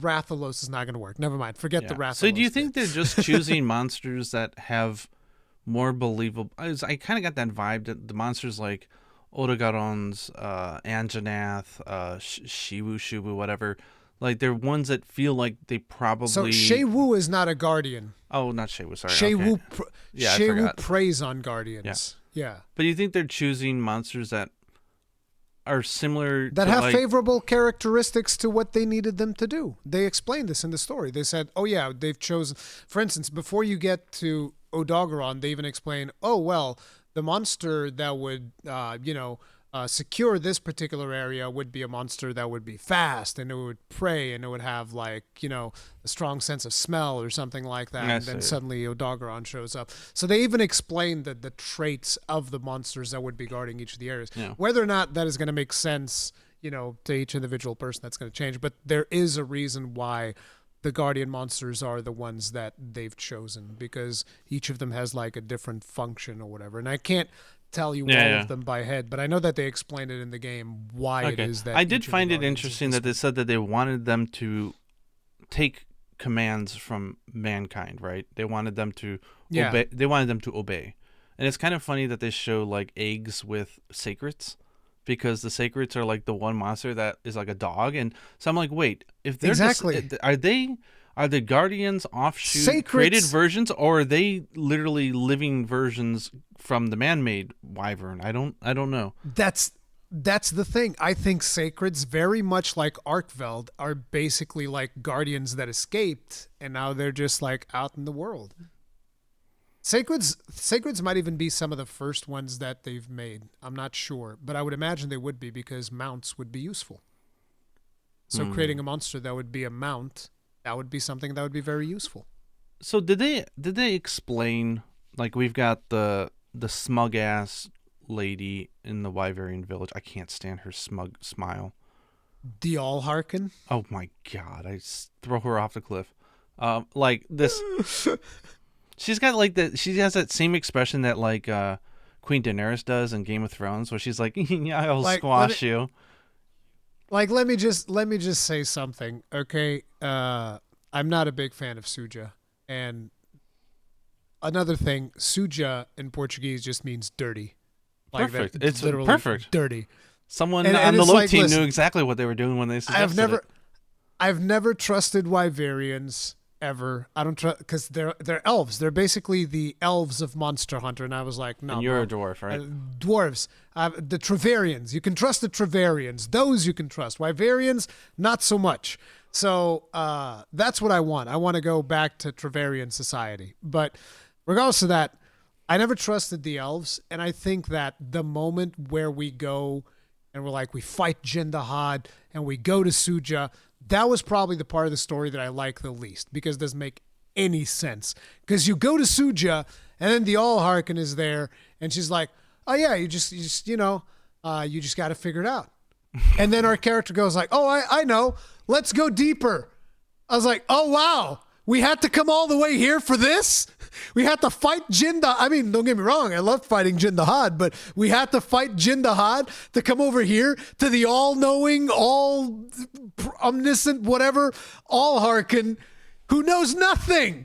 And she doesn't actually know anything. She tells, oh, yeah, she knows about the story of her civilization or whatever. But for what we're trying to do, nothing. She adds nothing at all. But was it just me? But I got this impression that they're like, yes, we know the truth behind what your people are and what they do, but let's not talk about that. Let's talk about what you want to do. I'm like, wait a second. You're just going to gloss over all the damn lore? I guess you're interpreting it as that they just don't know it, or they're just conveniently just like, we're not going to talk about that. She absolutely knows it. She knows what the war was against, whether it was another civilization. I don't know if they mentioned another civilization or not. I forget that part. But she knows who or whatever brought war to Iberia, and she never mentions it. She just like, oh yeah, the war came to our gates and we got too greedy, and then we made Xochitl, whatever, and Xochitl defended us, and then it just stuck around, absorbing energy from the All-Torch, from the Dragon Torch or whatever. That part I would have liked to know more. Maybe that's something that they plan on introducing later or not. But regardless, I want. So we want to march up to Suja and shake her down.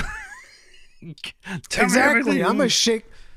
The problem is she's got those really big Wyverians there. They probably beat us up if we try to shake her down. Like, you see the size of those Wyverians, bro? Oh yeah. Like there's one that's like his immenseness or whatever. There's one of them big boys in there. Yeah. How do they mutate like that? That's weird. I don't know, man, but okay, so you're okay with bioengineering, but it's the Wyverian thing is just weirdish for you. What do you mean Wyverian thing is weirdish? Well, I mean, the whole village I just don't like them. You don't trust them. No, it's not weird. I just don't like them. It's not weird. The weird this is a part was dwarf elf thing. Yeah, the dwarf elf thing. Yeah, absolutely. But the part that I think that I didn't like was that it didn't make sense for us to go there just for our character to realize, yes, we should go deeper into the ruins of Wyveria. It's like, no shit. Duh! You don't say. The place where Arkveld was eating corpses. Yes, we should go deeper down there and see what's at the bottom of that. Yes, makes perfect sense, doesn't it? It's almost like we didn't need the old elven lady to tell us any of this. But I still think it's important to go there, but maybe that could have been done at a different time to just learn more about the civilization, because she does give you off that guru energy, right? Yeah. Where it's just, Ah, yes. Yoda. It's the Yoda energy. In order to go up, you must first go down. In order to go left, you must first go right. What is it that you want? It's not about what happened. It's about what you want to do about it. Oh And it's Lord. like, sure, sure, all hearken. Shut up and give me the food. What if we find Put the out? fries in the bag. What, what if we find out her name is Artemis? Your expression. Artemis is human. She's not Ah, Wyverian. You almost okay. you scared me for a little bit. Your heart She's got stopped. normal ass feet like everybody else. She doesn't have those goat Wyverian feet. Okay. How about the arena? The arena is in that area, that vicinity, right? If Wyverians cared so much The about wound. monsters and they care about protecting nature and all that, like that's the whole thing with Wyverians, right? Why would they keep that place functional? But it's not an arena. That's the thing. It's got It's a not damn an actual arena. It's a place of worship. I think that Worshipping what? the fence. They say it in the story that it's a place of worship. makes no sense. They go through there en route to whatever is their place of worship or whatever it is. I don't know. But the fence, I think, is just placed there either by us or maybe it was placed there by the ancient civilized. I don't know. But they're not actually maintaining it. Monsters are wandering in there by themselves. Yeah, it's just the gate. It's not like, like this this is huge something that they steel iron structure that there's no way, and there's nobody around there except the Wyverians, right? Because Nada and his group, they only lived underground their whole life, right? He's never gone outside, is how I interpreted it. I don't know what the logic is behind the arena. I don't know if it was us that placed the fence there. I don't know if that's explained or if it was a fence that was placed by whatever race happened to inhabit that place at the time. Although I do find it weird we don't get like a Dragonator. We just get the fence and a couple of pillars or whatever. I was like, come on, man. I don't know. It's Where's just my Dragonator? maybe I don't know what I was expecting, but like, if you're gonna show You don't like which the is story. I think that's fine. Well, it's A like- lot of people that didn't like it. like Suja is supposed to feel like almost like the ancestral home of the Wyverians, right? So we thought we'd get some like explanation about who they are, where they've been, whatever. We get nothing. It's like our main character can't even stop, or even Alma to say, "Hey, excuse me, but why'd you name it that?" Or "What's this?" Or "What have you guys been doing all this time?" Like, there's so many things they can ask, and they're just like, "Thanks." She's we're just, doing it behind the scenes. just passing through. It's like, what the hell, man? Like, clearly they were the most enlightened ones because they thought enough to bring Poogie over there. But we don't get to talk to them about anything except melding shit. That's it. It would be cool to get more information out of the Wyverians. All we for hear sure. is that there's like a decrepit Garlemald looking like ice civilization with like modern structures. If you looked at it, it's kind of weird. It looks like modern civilization. This town used to exist in the UN, and it was teleported here once when the Wyvern torch went crazy. I've always seen the Monster Hunter societies as kind of like a post-apocalyptic thing. There was like a big ancient civilization at one point, and then it was, something really bad happened. Now, the weird thing is, how do we explain the ancient civilizations that existed in, say, Monster Hunter 1 with the ancient civilization that exists in Monster Hunter Wilds? Yeah, I think that they is must the be big challenge, they must be 'cause- different. Yeah, or I maybe don't it's know. a retcon. Yeah, it could It be might a just be a retcon. retcon. Could be, yeah. So everything originated from friggin' Yeah, like the Wyveria. Again, tower, right? That's like, what I think. mm, Oh yeah, right. There's also the tower. Yeah, I don't know. yeah, I don't know. There's One thing that tons and excites me tons though, of, like Zoshia's attacks and everything, like there's all the mix of all these different elder dragons, right? Like there's the Fatalis stuff, obviously. Like it's got the Eye of Fatalis, it's got the Horns of Fatalis, it's got the body structure of, people are saying Gazmagorn, but I thought it was Gormagala with like the claws on the upper wings. Like I interpret it as having like a Gormagala like design, but I guess some people are saying no, it's like Gazmagorn. I'm like, okay, I don't know. I haven't fought guys Magorm in a while. Yeah, then it's got some like Savajiva type moves. It's got all this stuff going on, and then the white Fatalis lightning strikes. That's what excites me more than anything, to be honest. Oh, those are from White Fatalis? it's the I same. haven't fought Fatalis that much in the older games. I mean, it's the same color scheme and everything of his weird ancestral sort of strikes. Hmm. It to me it speaks really close to White Fatalis, and the fact that they renamed it recently over the last few years. It used to be called like they changed the name to what was it? Did they change it? They changed it, I think, to an official subspecies now. Like the White Fatalis is a What? subspecies of Fatalis. You know what? I should. Oh, I didn't prepare I don't notes, know about that. but they did something different. Yeah, I don't know about White Fatalis reclassification or anything like that. I know that because you told me they reclassified Gormagala as a Demi-Elder Dragon. Demi-Elder, which is cute. Which is interesting. Yeah. Which is cute. My boy got promoted. He's no longer question. He's no longer a question mark. I liked it when he was a question mark, though, because like you can't really understand how powerful he is. I've always liked that about Gormagala. The fact that he was, it's just an unknown. Yeah. He's just a crazy monster. Nobody knows what to expect out of him. I'd say if they're bringing back monsters and they're trying to stay away from elder dragons like Ukanlos and the Cantor, man, they gotta come back. Come on, bring them back. Are the sand whales elder dragons? I forget. Genran and Duranran, are they elder dragons? Yeah, they're elder dragons. Aw. But I still want them. I know. I want them. We got the sand skip and everything. We just gotta. Oh, it'd be so good. Such a missed opportunity. But yeah, that's the story. Yeah, the story is it's funky. How do you feel? How do you feel about the changes in the structure of gameplay? Because like, there's no not key quests, but there's no urgent quests anymore, really. Yeah, I mean. You just kind of like progress through the whole thing. And yeah, that was something that initially I didn't pay too much attention to it. But now I'm thinking about, you know what? I do miss the aspect of like, oh no, here's the capstone. And there are, technically speaking, urgent quests. It's just they're so seamlessly integrated that you don't even know they're urgent quests. You just kind of like progress. Yeah. So, I don't know. To me, the like, point where like the star system almost doesn't make sense. Yeah. Well, because the guild's you just go through. Yeah, the guild's not saying, okay, we now recognize you as taking on these types of quests. It's just the structure, right, of the new world that makes it hard. I don't know, like you, I played through and I didn't even think about it. It just felt natural, so I think it's good. I think if you have to like think back upon it and go, well, actually, then maybe it wasn't that big of a deal. Like, sure, there's something lost, but I think there's something gained. But you know what I miss more? I liked it. Optional quests from NPCs. They rely so heavily on the investigations that there's just like very little world building in terms of like the side quests and stuff from characters. I wish there was a little bit more. I haven't even done all of the side quests yet because there's not really that many reasons to do them. Yeah.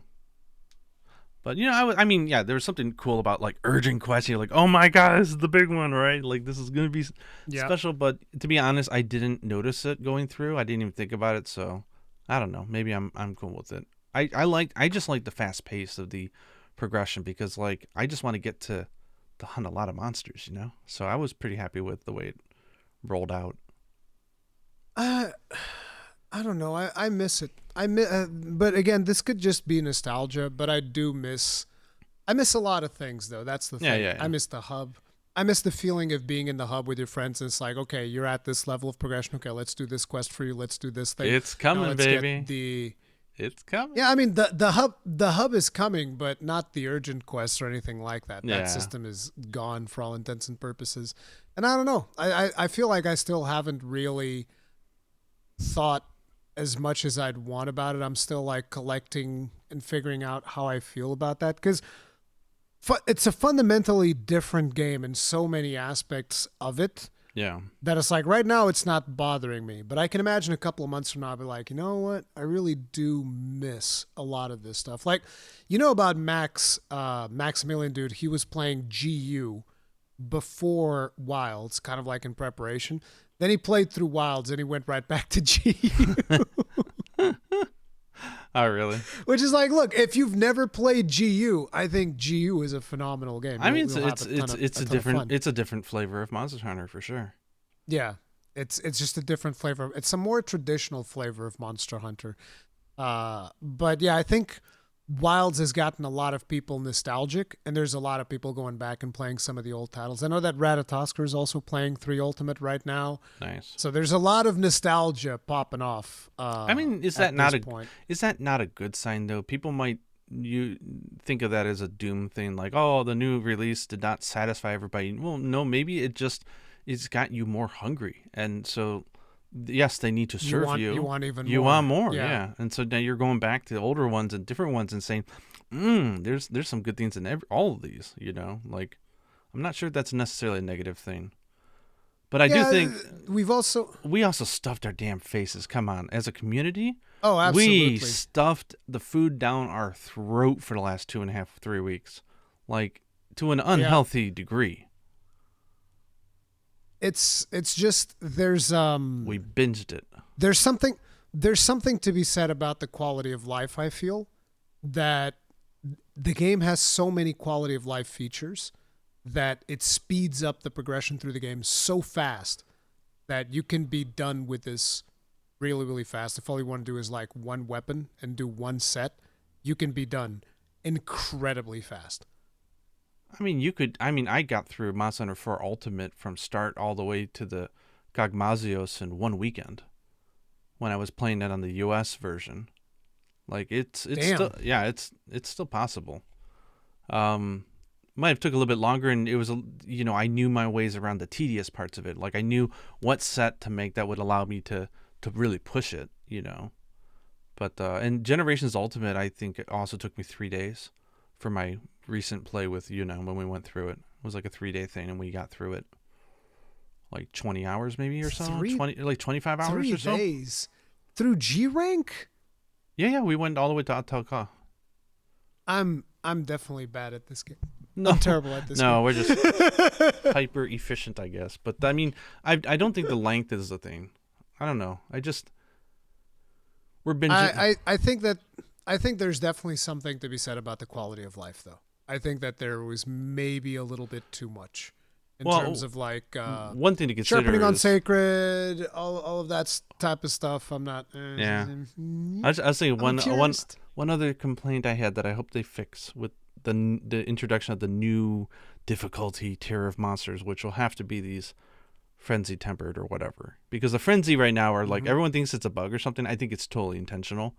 The fact that the monsters are piss weak and they just fall over and die, I think it was intentional, because I think they're trying to show how powerful and how devastating the frenzy can be, which just makes it that if they overcome it, just how crazy powerful they would become. I think you're thinking like they're gonna be risen.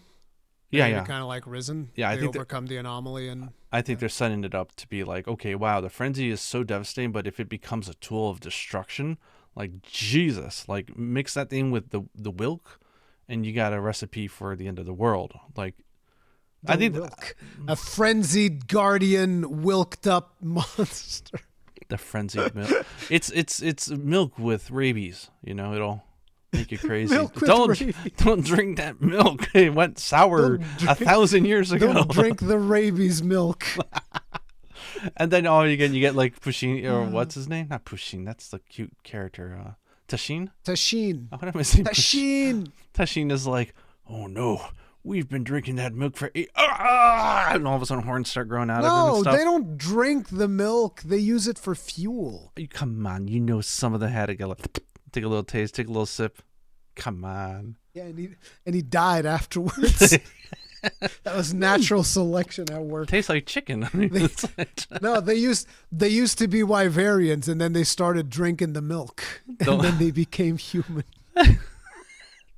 Cut off their Wyverian ancestry. Oh, Jesus. And somebody tried drinking it again, and they died. And they were like, okay, that's as far as we get to go. Oh my God. What if we could do a Twilight Zone reference? Like, they got all those books that they can't read.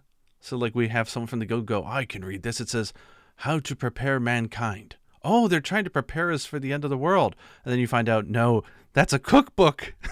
How to prepare mankind. We're going to eat them. And they just start sucking our brains out and eating us. Oh my gosh. And everyone starts getting like shoe heads or whatever, like with the little suckers on the top and sucking brains out of people. Yeah. We've gone too far. That is going too far. Frenzied milk, man. That's like if you put like Hershey syrup in it, like you get like frenzied milk. You get the exciting stuff. So I don't even know what I was going to say. I still have some complaints about the focus mode Oh, because yes. Actually, sorry. Can I what? interrupt? The thing I got sidetracked Yes, again on. The thing I wanted to say was go ahead. when they introduce this next tier of monster, please, for God's sake, just take all the different things that a monster could do and just increase it. Right now, there's absolutely no need for stun resistance. There's no need for earplugs. There's no need for sleep resistance. There's no need for any of the resistance because they don't actually do it to you. Defense down is not really a thing. The cat will just purify it in a second later anyways. There's no deadly poison. Like, did you ever even think about using earplugs or stun resistance? Like, no, right? I use earplugs absolutely You because the do? gun lance combo is really long. Oh, The interesting. gun lance combo takes a long time to pop off. So you're just sitting there like going, brah, brah, and then sometimes you're about to wyvern fire and the monster go like, brah, and it interrupts you because my combo is like slam into sweep into full burst 1 into full burst 2 into wyvern fire. And that is a long time to be hitting a monster. If they Yeah. decide to roar midway through that, you're done. So earplugs is one of my biggest damage skills in my set right now. Okay, that's Not good. to mention That's that, good to hear. I didn't think about. in the beginning of a hunt, when the monster's about to roar, if I got earplugs, I get one full blast combo right at the beginning of a hunt, which Nice. is a lot of front loaded damage. So yeah. Okay, I- so I I'll do I'll, use it, I'll take it but back then.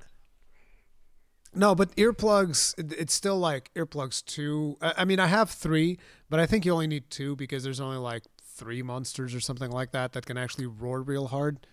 But How about wind yeah. pressure? Like, does anybody actually do wind pressure in any meaningful way? Yes, the flying wyverns like See, I need to be playing. I need to be playing slow Rathalos. weapons. Maybe the fast weapons just bypass everything. yeah, like You with, could do a with perfect gunlance, evade I've and been perfect afflicted- dodge in the middle of any combo. It's totally doable.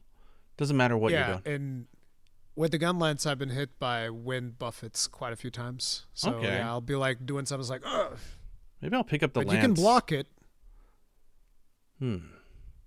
But yeah, I do feel like fast weapons are eaten very, very good. And I do think that but the thing that I was about to bring up with the focus mode is that I wish that they had done one of the things that I mentioned in one of my videos, which is why can some weapons move with the left stick and others can't? Yeah. It's inconsistent. I hate that. Why? Why?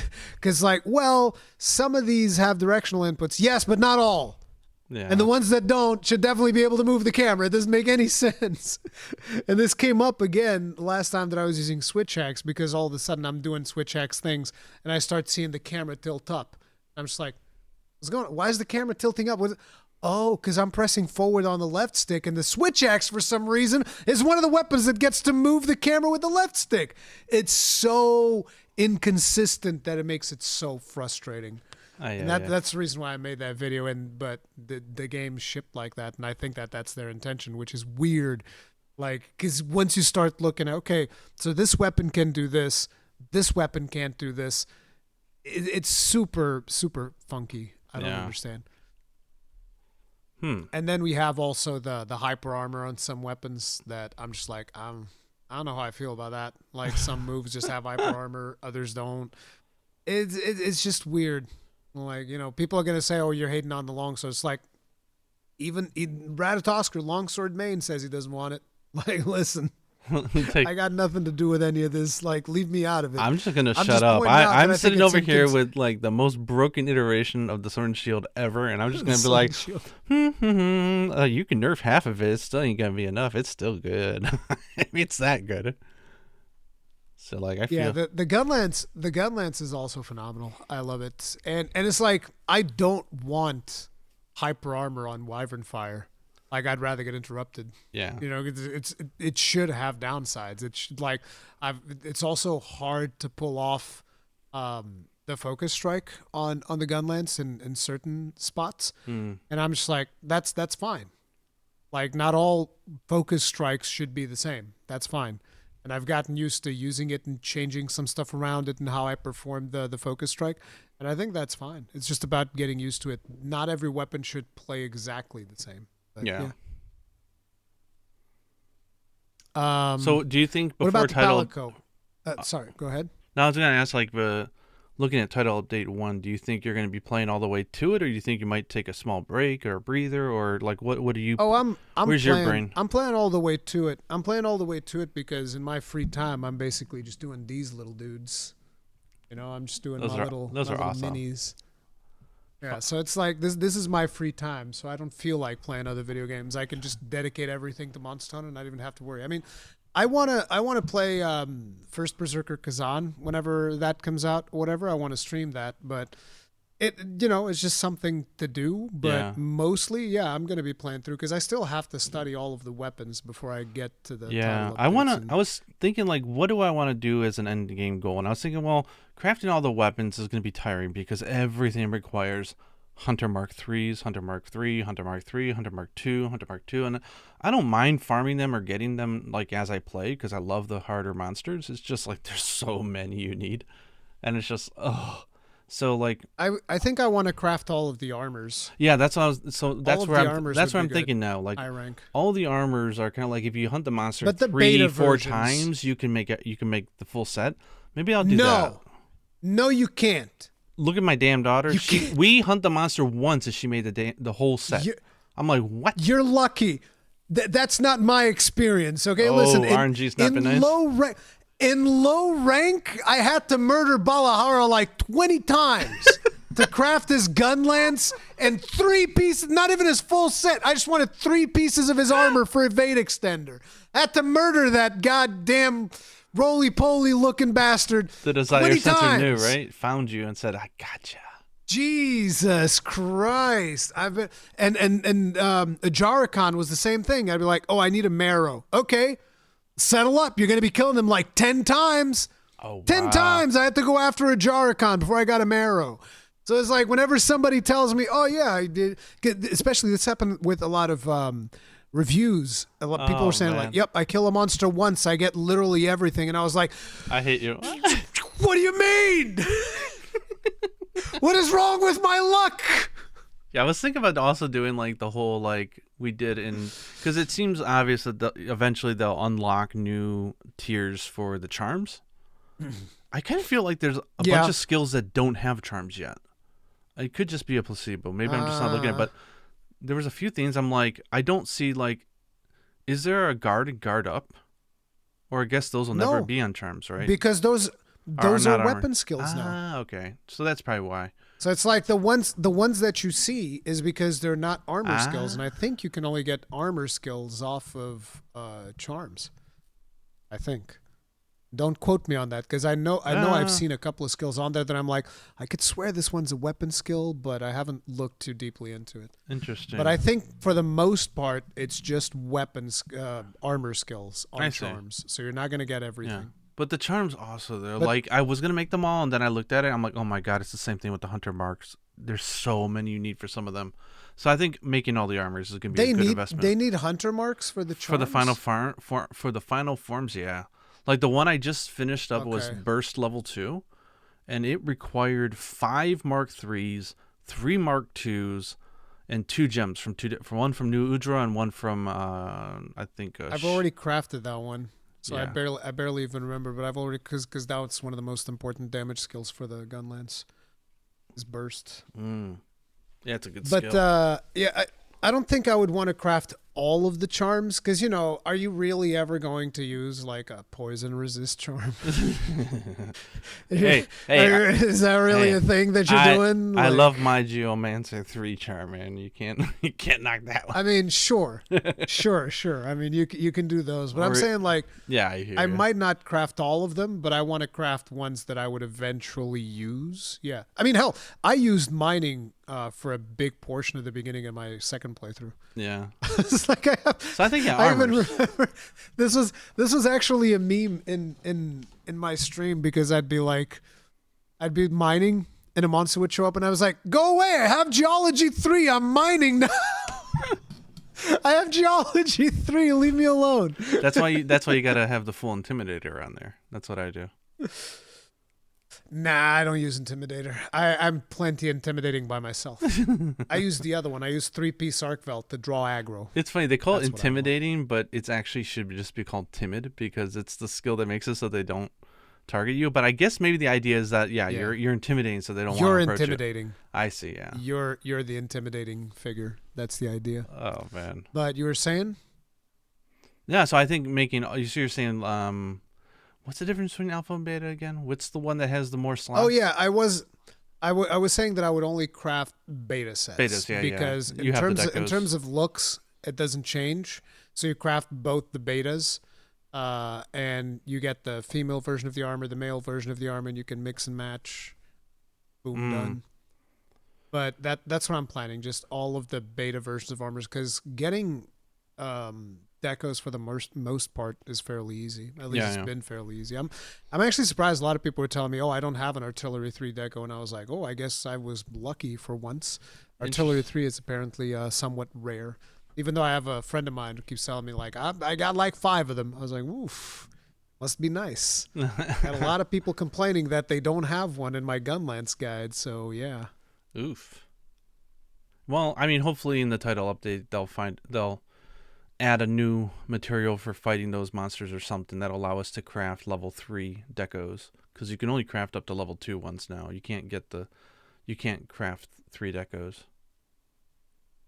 Yeah, that's the thing, but you'd still only want to be able to craft like level 3, like with single skills. single. Yeah, single skill. Single but I don't. skill But we decos, can't. yeah. So it's like, oh man, I wish we could, but Yeah, that might be something that they add, but I think that we're still going to have the gamba of getting those random ones from tier 3s that come with one other skill or whatever. I think that's always going to be a gamba factor. Yeah, those are a good incentive, I think. Especially with most of the weapons being a 3-2-1 combo on the weapons, it allows you to make that one that you had that level 2 slot, allows you to make it a full 3 levels if you have it as a sub skill on the level 3, which is nice.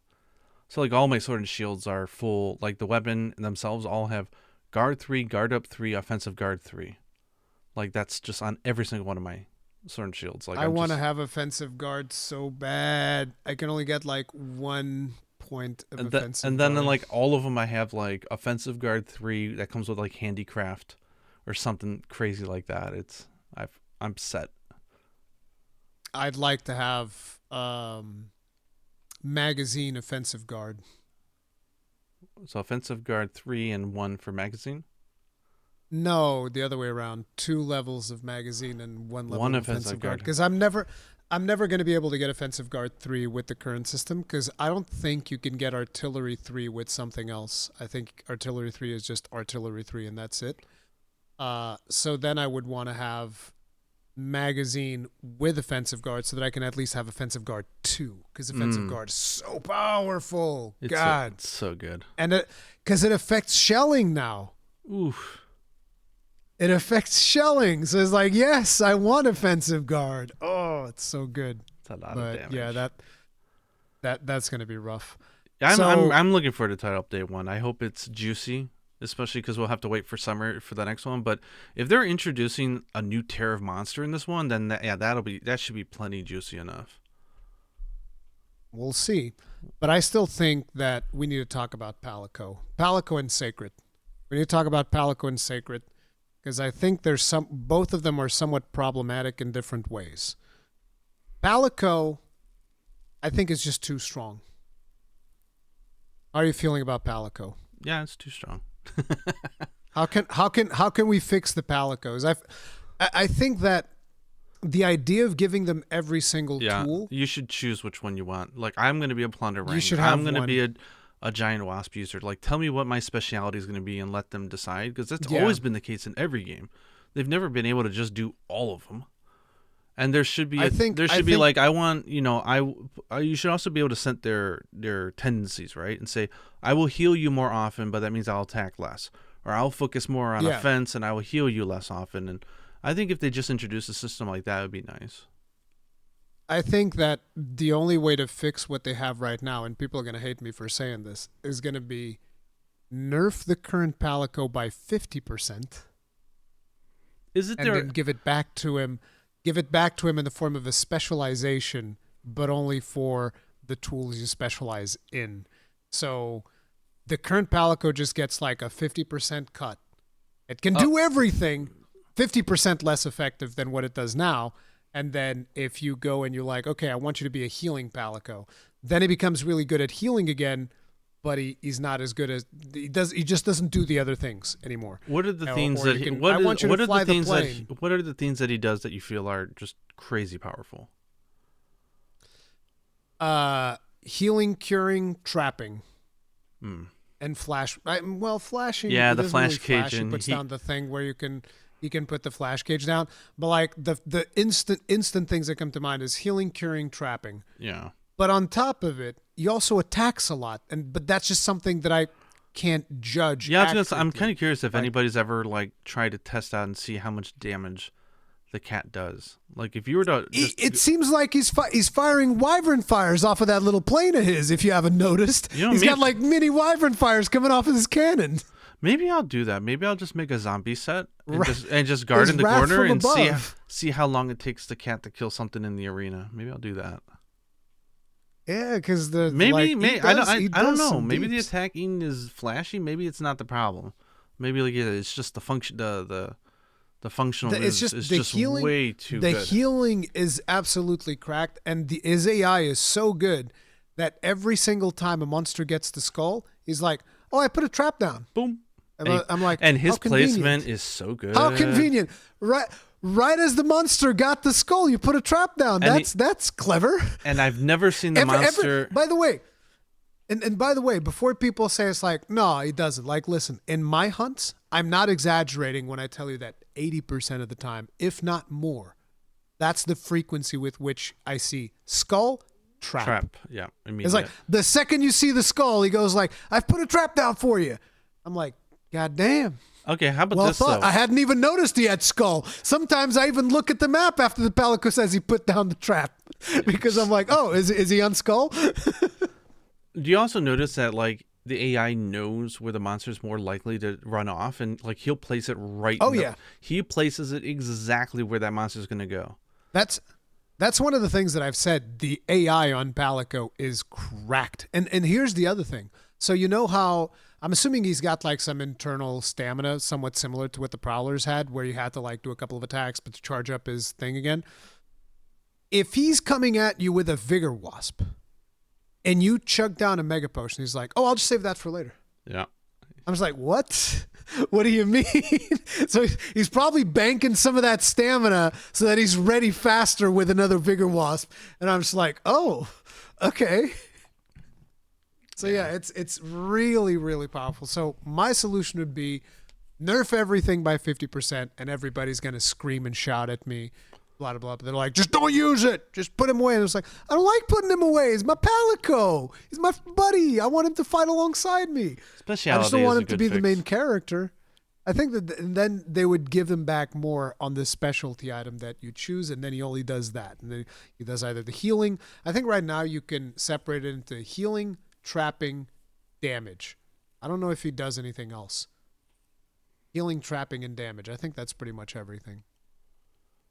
I don't know. No, if he's got the coral horn. I don't. He's think, got the coral horn as well. Yeah, I don't think He does healing buffs. healing and curing should be separated. I think because it's a little too OP where he's like, "Let me clear that stats for you. Let me clear that stats for you. Let me get So you you up could there." have.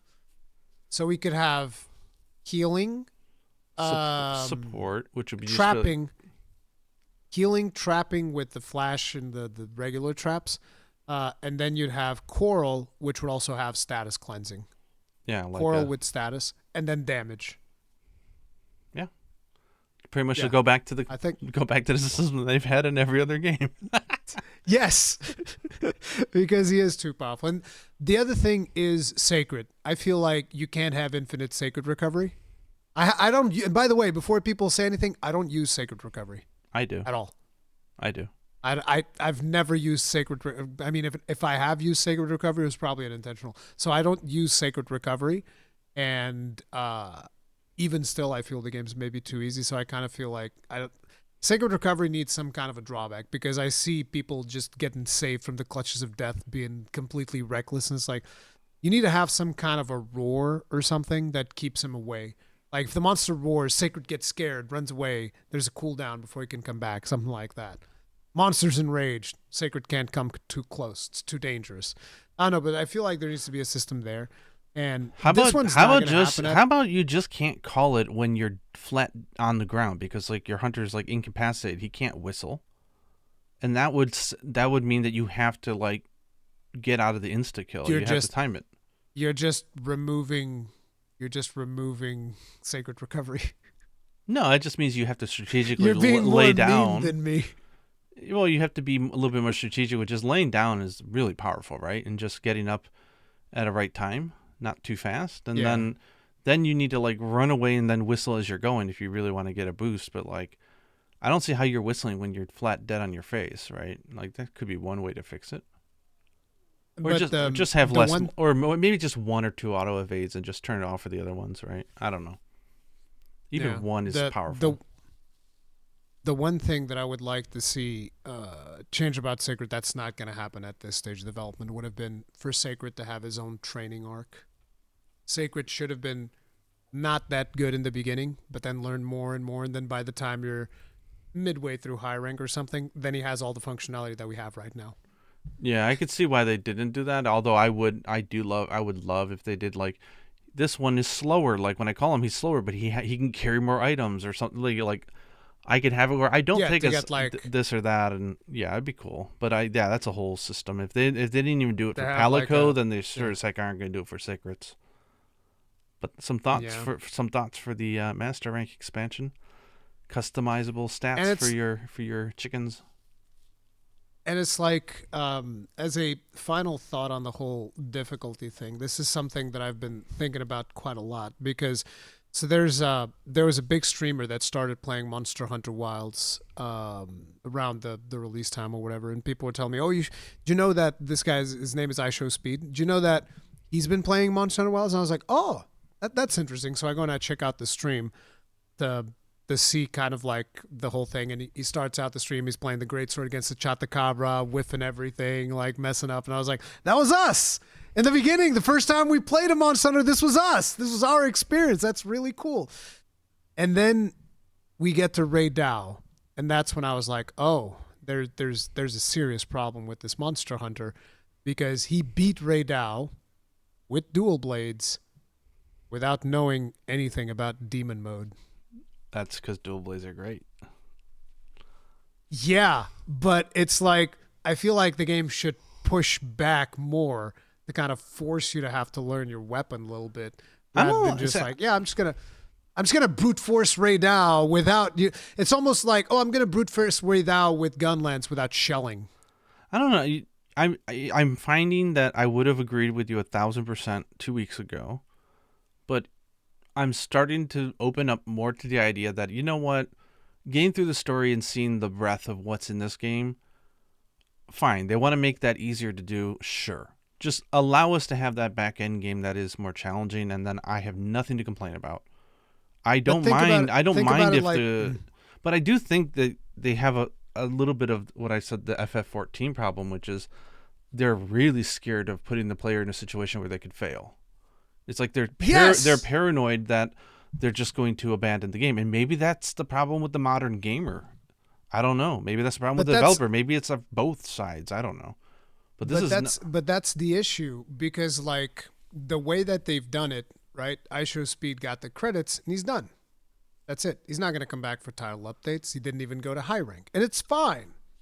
But what I'm saying is, maybe if the game, yeah, he liked it. He was like, "Oh man, it was so good." But the thing to me is, if the game pushed back more, you would have potentially gotten more deeper. You would have potentially gotten people that are more, hooked on the game. This is the grueling. Not as the extreme example of this is from software games, right? Like their whole thing is the gratifying. Once you get that satisfaction of doing that, then it feels so good that the purest of pure remain, and they'll stay with the game until they die. But they are also not pushing 10 million copies and 20 million copies. I mean, they're a fluke. So maybe they are. Elden Ring does. I guess that was a special one, but like, I mean, and even the Dark Souls series and Bloodborne. yeah, maybe I mean, Front Software is the Bloodborne, wrong no. one. I mean, other games Yeah. that are that hard can't get away with it, right? But like, because that's a cult following thing. But I mean, like, depends. It depends on how fair it is. That's the thing. Because the yeah, reason why people stick with From Software is because it's hard, but it's fair. But yeah, yeah, I don't know. but yeah, As long as the that was difficulty's in there, just I don't mind both being there, because honestly, our story playthrough is a weekend. It's no longer than that. So I can care less at this point if it's easy to go through the story. Just make but sure on the back half I but have some fun stuff. yeah, on high rank you want more. Yeah, But and I yeah, think they have the opportunity. So if they nail it with these 6-star or whatever they're going to go with, then I'm more than willing to throw up my hands and say, you know what, they solved the problem. I don't think they will. I think I'm on hopium on that one. I really do. we're gonna find But out. hey, maybe we find out. They do not flinch from popping wounds. In fact, it'll put you in a very inopportune position if you're not careful, like sort of like the adept evade. Like, yeah, you can adept the way through it, but are you going to be safe when it turns around and smacks? I don't know. Maybe you don't want to like do those focus strikes if you don't have a clear opening. Maybe they won't be paralyzed half the fight. Maybe they won't be knocked out half the I fight. definitely think the thresholds need to go a little bit higher Yeah. because right now you do just kind of lock down. Yeah. That was another thing that I brought up with my community that most people kind of like disagreed. I think, which is, I kind of wish we would go back to before solo scaling. Mm, Because high rank, not even high rank, just a hub quest didn't scale. They didn't used to scale. yeah, in world but games. but they've scaled those in but world. people who don't have friends or online or whatever, they don't get the same opportunities as other people who have online, because online is not free for all the systems and stuff. I could see why scaling's a good idea. I'm talking about the guy who shed a tear of anger because I went through G rank in Monster Hunter 3G solo because there was no one around me playing, and there was no online because it was 3DS, and I was stuck at Gen Moran for like a week because I couldn't do enough damage before it broke the ship because it's a scale for 4 people. I was really pissed. I managed to get through it, but I don't holy know. crap, that was hard. So here's the problem. If I play with friends, there's nothing. We just like every quest might as well be a gathering quest. It's a formality. I don't know. Like the monster, Pick up the sword. monster ain't doing I don't know. jack. Pick up the sword and shield, and you might feel that it's the opposite. I find solo way easier than multiplayer. No, but I find both of them pretty much equally. Yeah. easy. I mean, no, Let me pose this Multiplayer question. is definitely easier. Let's say they add in this new rank of monster. They don't get stun locked all the time. They've got a healthy enough health pool that you can enjoy the back and forth between them, right? It feels satisfying. The difficulty challenge that we wanted or could expect from a non-master rank game is there. Will you forgive all the other areas in which it was too easy? Does that solve the issue? Does that solve the product? Are you happy overall? No. For me, I am. It's like I'll be happy if that happens, obviously, and I'm gonna play the game regardless if it happens or not. But I don't think it solves the problem that the initial experience was easier than what I would have liked, to the point where I had to severely nerf myself to be able to, have the actual feeling of potentially getting carded. Yeah, but even if, like, when they add it, you're looking at someone who's potentially new. The low rank is very easy. High rank is still pretty easy. But then after 25 hours or so, they hit, like, an end game where there's a really good challenge. So those who really want to stick around and go for it, they've got a place to really go at it. So like, you see that's too deep in the game? Or... Here's the thing. And the problem is, I think that I have a unique experience when it comes to this. But like, the reason I didn't like Monster Hunter Tri the first time I played it, it wasn't because it was hard. is because I had no idea what I was doing. And I went in with a completely wrong set of expectations. If I was expecting an RPG where I go and I kill some small monsters and then kill a big monster at the end, which is kind of like the traditional RPG progression, right? And when it was just like a boss fight thing, I was like, I don't understand. Like, I want to fight small dudes too, where I can like flex out my build. I just didn't get how it worked. But once I got into Freedom Unite, the fact that low rank was kicking my ass was not something that I was like, oh, I don't want to play the game. But I guess that I just look at video games differently. That's not the majority, though. Yeah, no, I agree. So I'm saying is if you can't get your fix on low rank, but you get it in back end, would that not solve the overall issue though? Everyone's happy. I mean, the thing is, I still won't be happy because it's like, again, you're right. My vision clashes with majority, and that's something that people point out in my stream all the time. It's like, well, yeah, but what you want is not going to get them more sales. You're right. You're correct. Okay, then let me change that. That's what I want. Let me rephrase it. Let's say the new. I want hard. Let's say the next monster class solves the major issues for the most part and gives us what we want. Will that be a sufficient enough compromise? I mean, it's like I said, I'll be happy and I'll be playing the game, but I would still want the next one to not be like this. You know what I want to do? I want to run trophy numbers on PS and see how many people after 1 month have completed the story, like low rank, compared to like the percentage, compared to those in world or whatever. Because I'm kind of curious if we see more people got further or not. Oh, 100%. 100% they did. No, I mean, in which case, isn't that a win? I know that what I'm saying, it is a win. It is a win for Capcom. I don't know necessarily if it's a win for the culture of Monster Hunter. Will low rank ever be challenging for you, though? Ever again? I don't think so. Why can't it be? Because it would be a game built for niche players. No, listen. Here's the thing where I disagree with what a lot of people say. If I jump into 4 Ultimate right now, I will cart in low rank, guaranteed. Really? 100%. Are you sure about that? 100%. I went back to do 4U and GU with my daughter. We did not cart. I will 100% cart in 4 Ultimate low rank, guaranteed. Huh. High rank, sure. Low rank. And high rank as well. High rank probably even more. Huh. Interesting. Oh, okay. I got a new proposition then. Difficulty selector. What if they just do that? Yeah, but that's the way to. If you want the majority of people to see the breadth of the content so much. For low rank, like, listen, but you want a harder low rank, then why not? I will take that. I will take that begrudgingly, but I will take that over what we have right now. Yes. Like I said, give me something that's just like, okay, because you're a veteran or whatever, in story mode, you're getting all 5 strength. Yeah, we're going all of it. We're going all 5 strength. Yeah, sure. Cool. Hardcore mode. Call it. It'll be nice. I think no, at this point, has a different. Hardcore has a different meaning. I don't know. But I mean, at this point, because of the RNG being attached to difficulty, I think they could get away with just adding in a difficulty mode, and it'd be fine. I think it would appease. It's a band-aid, but it would work.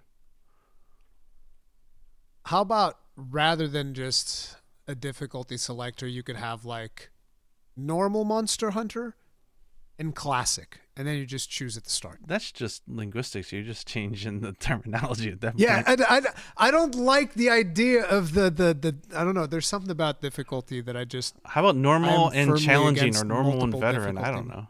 Call it whatever you want. I want classic. Call it 3-star. I want and classic. 4-star. No, because like, listen, if it's just difficulty, we're never going back to classic change. Monster Hunter though. There's been at least 3 generational changes when it comes to the formula. I know, but what I'm saying is, if there's a classic mode rather than just because difficulty is like, okay, we're going to tweak the numbers, going to do this, do that, whatever. If you do classic, they could do things like, okay, no restocking, no sacred recovery. Your Palico gets 1 specialization. See, that's some stuff that could be done with a classic mode where it goes beyond difficulty. But at the end of the day, Yeah. I love the game. I know that there's a lot of people that have a lot of stuff to say. I have a lot of stuff to say as well, but I like the game. Hopes and dreams. I enjoy it a lot too, and I've got huge hopium dreams for title update 1 or 2. But I'm hell yeah. As time goes by, I'm having a lot of fun playing around with different stuff. Yeah, there's some glaring issues and there's some glaring balancing and just areas to improve, but they could improve them. That's the thing. Yeah. So fingers crossed that they do. But I think low rank being easy is what it is, as you say. So just give us the back end difficulty, and I think it's a win for everybody. But slap us in high rank. Yes. Slap us around. Slap those cheeks. Slap me. Slap me harder. Hit me harder, God damn it. But anyways, ladies and gentlemen, that is another one for the books. If you guys enjoyed this episode of Third Fleet Podcast, hit the like button, subscribe, bell notification icon, all of that jazz. And we'll see you guys in the next one. Yeah. Stay strong, stay safe, and happy hunting.